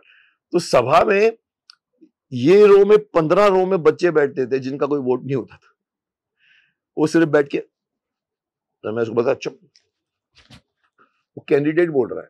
यहाँ बड़े लोग आके बैठ जाते थे, यहाँ छोटे लोग आके बैठ जाते थे, और वहां मुझे बाकायदा दिखना पड़ता था कि मेरे 2 रूप है, और वो कैंडिडेट परेशान होता था। बच्चे तो सीधे ऐसे बैठेंगे, कभी कभी ऐसे हो जाएंगे, कभी आपस में करेंगे, और मेरे को इशारे करते थे कि गोल गोल गोल गोल घूम के दिखाओ। तो इधर मुंडे जी बैठे थे मेरे साथ, तो प्रभारी थे वो। तो यहाँ मैं बैठा था, और एक गांव टाइप था, बुजुर्ग एक आदमी कैंडिडेट था, सीनियर सिटीजन बोल सकते हैं। वो परेशान हो रहा था इन बच्चों, बच्चे यहाँ भी बैठे, छत के ऊपर चढ़ के बैठे हुए। तो बोलते, मुकेश जी आप अगर चुपचाप इधर चले जाए ना, तो ये बच्चे जरा शांत हो जाएंगे। तो मुंडे जी मुझे काने बोलते हैं, इसको ये नहीं मालूम कि आप अगर उठ गए तो ये सब भाग जाएंगे। और अल्टीमेटली वही हुआ, वो कैंडिडेट जीता भी नहीं। बट आई हैव दैट बड़े लोग आज भी आके मेरे पैर छूते। हाँ, बिकॉज आपको उस अभी भी 40 कैरेक्टर, 40 साल, माँ बाप, इवन दादा दादी, मतलब ओल्ड उम्र की भी आएंगी बोटने। वो मैंने कहा भाई आयुष्मान आजकल तो ऑनलाइन करो, पर करते हैं। और देखो एक इंटरेस्टिंग बात कि एक परिवार आता है मेरे सामने और आके सर हाथ जोड़ता है, मैं बता ठीक है सर, नहीं सर आपने तो महाभारत में बत हमको आशीर्वाद दीजिए, तो आशीर्वाद देते हैं। फिर बच्चा खड़ा रहता है, मेरे को दिखता रहता है ऐसे कर, तो क्या है सर, अंकल उड़ के दिखाओ। अब यहाँ मैं पितामह बन के बैठा, मैं चुप, कोई उड़ना नहीं होता, सब कंप्यूटर में होता है। सो मैं लगता हूँ थोड़ा सा मैं सौभाग्यशाली हूँ, एक एक्टर को एक इमेज मिलती है, गब्बर सिंह बन के चले गए, अमिताभ बच्चन या angry young man, Mukesh Khanna 2 character को लेकर, और मैं जी रहा हूँ। मैंने किसी अपनी इमेज को कभी काटने की, मैंने आज तक एक विलन नहीं किया है जावेद, एक विलन नहीं किया है। मुझे ना राजा फिल्म का भी बहुत राजा भी देखो एंड में जस्टिफाई किया उसको, राजा में भी उसको विलन बनाया। और मैं इंदु कुमार से लड़ गया था, मैंने कहा ये कोई भाई अपने अपने अपने बहन के घर में किसी को अंदर नहीं घुसने देगा। अब वो टच करता है, उसका एक सीन था पूरा, वो वैसे जाता है एक उसका डुप्लीकेट। मैं 2 घंटे शूटिंग रुका दी मैंने कहा ठाकुर अपनी बहन के कमरे में किसी एक बाहर वाले को इसीलिए करे कि वो उसको बदनाम करना है, परेश रावल को। हाँ। तो मैंने कहा कि मेरे को समझाने बैठ गए, सर धृतराष्ट्र है सर, बड़ी मुश्किल से मेरे को कन्विंस किया, पर अल्टीमेटली मेरा कैरेक्टर पूरा, मैंने कभी जिंदगी में नेगेटिव नहीं किया। सौगंध में मारता हूँ लोगों को डन डन डन डन, बट विलन नहीं है। So I think that is one of my reasons of today being having and आपका टू जो इमेजेस, पर्सनालिटी है वो और मैं कैरी करता हूँ, मैं वो उसको आपके बिगड़ने नहीं पर्सनालिटी। और देता। मैं एक और बात कहना चाहूंगा सर, मुझे पता है कि आज मुझे पता चला कि आपने ये हैट पहना है पहली बार इस पहली बार पहना आपके तो लिए। आप इसको कंटिन्यू रखिएगा क्योंकि आपको बहुत अच्छा लगता है। सर बस मैं यही चाहता था किसी से पूछूं कि ठीक है, नहीं बहुत अच्छा, बल्कि मैं चाहूंगा कि आप हर एपिसोड में ये पहने। चलिए अभी दर्शक लोग मुझे इस रूप में देखेंगे। हाँ, क्योंकि बहुत ये आप कैरी करते हैं उस चीज को। अभी मुझे तो किसी का एक सहमति चाहिए थी, मिल गई, वो भी सिंगिंग स्टाइल में मिल गई, तो I think I will continue. I am very comfortable with heads, बहुत कम लोग कंफर्टेबल होते हैं। सर एक लास्ट में मैं चाहता हूं कि जनरेशन, जो यंगर जनरेशन आना चाहती है, सिंगर बनना चाहती है, आप क्या उन लोगों को कोई सीख देना चाहेंगे, अपनी तरफ से कोई मैसेज देना चाहेंगे? देखिए मुझे ऐसा लगता है कि अपना अपना नजरिया है हर सिंगर का, कि वो अपने आ, सबसे पहली बात तो विजन क्लियर होना जरूरी है। क्या चाहिए आपको विजन? कि आपको विजन में आपको पैसा कमाना है, स्टेज शोज करने हैं, तो एक अलग विजन होता है। अगर आपको नॉलेज, नाम और पैसा, अच्छा, वो भी और वो भी दोनों, तो क्योंकि नॉलेज आएगी, नाम होगा, तो काम करोगे तो पैसा आएगा, आएगा ही आएगा। जाहिर सी बात है। तो ये विजन क्लियर होना चाहिए। प्रायोरिटी मतलब बोलते हैं ऐसा नहीं कि ना अरे यार चल पड़े हैं हम, ठीक है जहाँ पे जैसा, जो मिलेगा। तो विजन क्लियर होना चाहिए। ओके। और मुझे लगता है अगर सिंगिंग में आना है तो सिंगिंग में सीख के प्रैक्टिस बहुत जरूरी है, रियाज जरूरी है। रियाजत बहुत जरूरी है, क्योंकि उसके बगैर मंजिल आगे बहुत मुश्किल है और बहुत दूर तक नहीं। आप ज्यादा दूर नहीं जा पाओगे। हाँ, क्योंकि ना वो मुझे ऐसा लगता है, ये मेरा अपना मानना बहुत है, सही बात है। हर इंसान का अपना नजरिया है। बहुत सारे लोग काफी लंबा भी सोचते गए हैं कि हैं ना विदाउट चल हैविंग, ठीक है मुझे, बट है ना बहुत रेयर होता है। रेयर तो होगा ही नहीं बहुत पॉसिबल। ब्लेसिंग होती है और एक क्वालिटी खुदा की तरफ से एक गॉड गिफ्टेड होती है जो आर्टिस्ट को मिलती है, वैसे बहुत कम लोग हैं। तो अगर है ना आप प्रैक्टिकली इस बात को सोचें तो नॉलेज, रियाजत, उसके साथ में अगर है ना फिर आपका गोल करेक्ट रहेगा तो मेरे ख्याल से आप लंबा जा सकते हैं। लक्ष्य क्लियर होना चाहिए, लक्ष्य, प्रायोरिटी क्लियर होनी चाहिए। आपको पैसे कमाने हैं एक बात है, ऐवे ही कमाने हैं वो और बात है, कि बाय जैसे हुक मेरा एंड तो crook, by hook and crook नहीं। मेरा ये नहीं था, मुझे ये नहीं था कि मुझे रियलिटी शो में जाना है, वहां से इजीली मैं ना लोगों के घरों तक पहुंच जाता कि अच्छा कोई अच्छा गाता है तो अरे यार वो अच्छा गाता है, वो पहुंच जाता है, वो ठीक है। लेकिन मुझे जाना था कि मेरी अपनी क्या पहचान रहे, मेरे अपने गाने, मेरा अपना म्यूजिक, वो एक पहचान बहुत जरूरी। तो मैं वहां से गया और फिर यहाँ पे, तो वहां से आने के बाद में जब यहाँ पे आते हैं तो उसकी इज्जत अलग रहती है और बढ़ जाती है। आपने सही राह पकड़ी तो सही राह पर ही चले, क्योंकि देखिए पैसे कमाने का यहाँ पर धंधा बहुत बहुत ईजी है। कोई बोलते हैं कि एवे ही कमा लोगे, बाय हुक एंड क्रुक कमा सकते हैं आप। जैसे उन्होंने अच्छी बात बोली कि 15 मिनट में नींद नहीं आए तो आपको फायदा नहीं, क्योंकि आपने एवे ही कमाना है। आप डिजर्व कीजिए अपने आप को उतना, पैसे खुद ब खुद आप पे चल कर आएंगे, लक्ष्य खुद ब खुद चल के आएगा। हमारे, मैं एक्टरों को भी कहता हूँ कि सब स्ट्रगल करके आते हैं, पहले प्रायोरिटी बनाइए। रोल चाहिए आपको हर दाम पे, या मना करने की ताकत आप में है? जो मना करता, मैं हमेशा बोलता हूँ मना करने की ताकत होनी चाहिए आपके अंदर। ये बात कलंज भाई भी कहते कहते थे ना, कलंज भाई ने ये बात बोलते थे, मना करना सबसे बड़ी कला है। बहुत बड़ी बात है, ना करना बहुत बड़ी सर कई बार ऐसा होता है कि कुछ कंपोजर्स, नए कंपोजर्स, तो उनको ना साथ में काम करना होता है, गाने भेजते हैं अपने, तो सारे गाने तो अच्छे, ऐसा जरूरी नहीं है ना। जरूरी नहीं। मतलब मैं बुरा नहीं कह रहा हूँ, आप प्लीज मुझे माफ कीजिएगा, लेकिन मैं ऐसा बोलता हूँ वो जिसे मना करने की बात है, मैं सिर्फ यही बात बोलता हूँ कि सर मैं इस गाने के लायक नहीं हूँ। क्या बात, आप घुमा के वही बोल रहे हैं, मैं अच्छा लगे बुरा ना लगे, ताकि उनको अच्छा लगे। पर आपने अपना पर्पस रखा कि ये गाना मैं नहीं करूंगा। ऐसा कई बार हुआ है कि किसी बड़े इंसान का कॉल आ गया जिनको हम मना नहीं कर सकते, लेकिन गाने में वैसा बात है नहीं, ऐसा भी हुआ है सर। होता होगा, ये सब गाने अच्छी जरूरी नहीं होते। तो मैं कभी कभी जाके बहुत डिसअपॉइंट, मैंने कहा यार ये क्या कर लिया यार। करते हो या मना कर देते सर हो? कर लिया करना था, पड़ता है ना, दफा बिकॉज तो वाला किया मैंने, करना अभी पड़ता है, नहीं क्योंकि यहाँ पर कई लोग, मैं दृष्ट बन जाता हूँ, मैं उनको बोलता हूँ कि आपने अच्छा पकड़ा है कि ये मैं इसके लायक नहीं हूँ, तो मैं उसको घुमा फिरा के अपनी बात रखता हूँ। मेरे किंतु परंतु बहुत है। चलिए बढ़िया सर, अभी एक लास्ट की परंपरा हमारी भीष्म इंटरनेशनल की है, मेरे अतिथि हैं, अतिथियों को खाली हाथ नहीं भेजते। तो हम ये इस शो की घड़ी है थैंक यू वेरी मच। जो आपको याद और दिलाई। मुझे बहुत अच्छा लगा आपसे गुफ्तगू कर कर, और बड़े मतलब बहुत कुछ सीखने को मिला आपसे, और बहुत कुछ जानने को मिला, और इतना ब्यूटीफुल इंटरव्यू हुआ है बहुत कि बड़ी बात है बहुत मेरे सारी लिए, बातें। बड़ी बात है। जावेद अली अगर ऐसा बोले, नहीं सर, जिसने इतना कुछ सिखाया लोगों को बोला है, वो अगर थोड़ी सी भी 2 लाइन अच्छी बोले, तो मैं ये सर, नहीं कहूंगा कि मुझे बिल्कुल नहीं दिल अच्छा से लगा, बोल रहा हूँ मैं। मुझे अच्छा लगा। ये तो मैं दिल थैंक से यू बोल वेरी रहा हूँ। मच।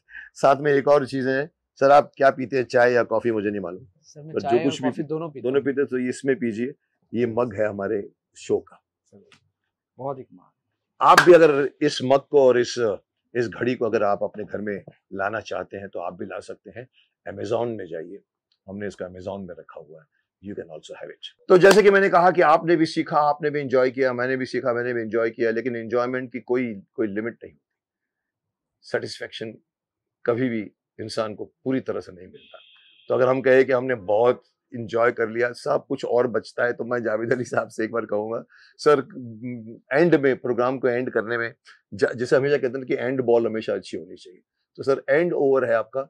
हम चाहेंगे कि हम अपने फेवरेट गाने, जो मैं समझता हूँ हमारा रॉक स्टार में था, उसकी लाइनें गुनगुना दीजिए एंड में जाते जाते। कुन फाया कुन, कुन फाया कुन, फाया कुन, फाया कुन, फाया कुन, फाया कुन।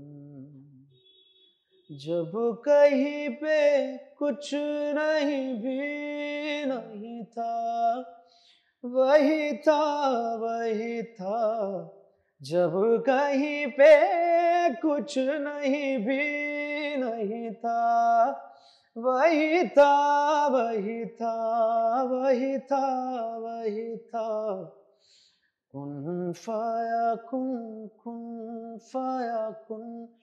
सदक़ल्लाहुल अलीयुल अज़ीम।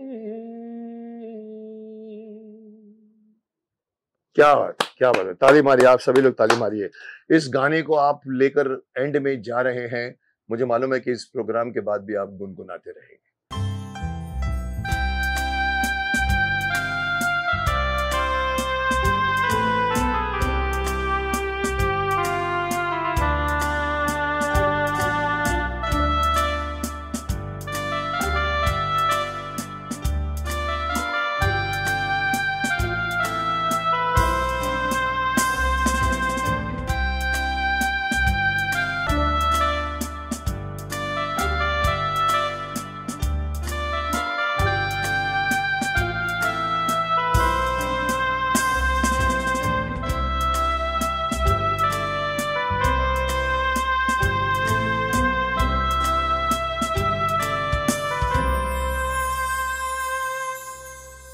तो ये थे आज के हमारे एक बेहतरीन, मैं मॉडर्न नहीं कहूंगा क्योंकि मैं मॉडर्न जमाने का सिंगर को मैं कुछ और क्लास में रखता हूं, और पुराने जमाने के, जैसे आपने मुझे ओपनली देखा, आपने आनंद जी भाई के साथ कैसे मैंने बात की, मेरी कदर उन सिंगरों की है, तलत साहब, रफी साहब, हेमंत कुमार, किशोर कुमार, लता जी। इसका मतलब ये नहीं कि मैं आज के सिंगरों की कदर नहीं करता हूं। सिंगिंग की स्टाइल बदल गई है, सिंगिंग का आयाम बदल गया है, सिंगिंग का वजन बदल गया है। आज कुछ गाने ऐसे होते हैं कि 15 मिनट के बाद सिरदर्द करने लगते हैं। आज 50 साल के बाद में भी अगर आप वो पुराने गाने सुनो तो आप ऐसे बैठ के आंख बंद करके एंजॉय कर सकते हो। तो मैं ये नहीं कहूंगा कि मैं किसी मॉडर्न गेस्ट, मैं मान के चल रहा था कि ये मॉडर्न जमाने का सिंगर होगा, तो कुछ कुछ अपनी तरफ से मेरे खिलाफ कुछ जाके अपनी राय पेश करेगा, but I was surprised. This man is as original as he should be, and reasons were very plenty because he came from a gharana. He came from place जहां पर म्यूजिक को अहमियत दी जाती थी। बचपन में इनके कान में ऐसे ऐसे सुर, ऐसे ऐसे तान, ऐसी ऐसी गाने गए, लोगों का संगत मिला। इनके फादर ने बड़े बड़े जिसको हम कहते हैं कि गुरुओं से शिष्य बनाकर उनको सिखाने का मौका मिला। So very good interview, I would say. Javed, thank you very much for coming. We enjoyed the conversation, and इसी इंटरव्यू को यहीं विराम देते हैं, ये कहकर कि अगले हफ्ते मैं किसको लेकर आ रहा हूँ, कौन होगा, कौन महानुभाव होगा, मुझे भी नहीं मालूम। लेकिन आप लोग वेट कीजिए, मैं भी वेट करूंगा। Wait for the next episode.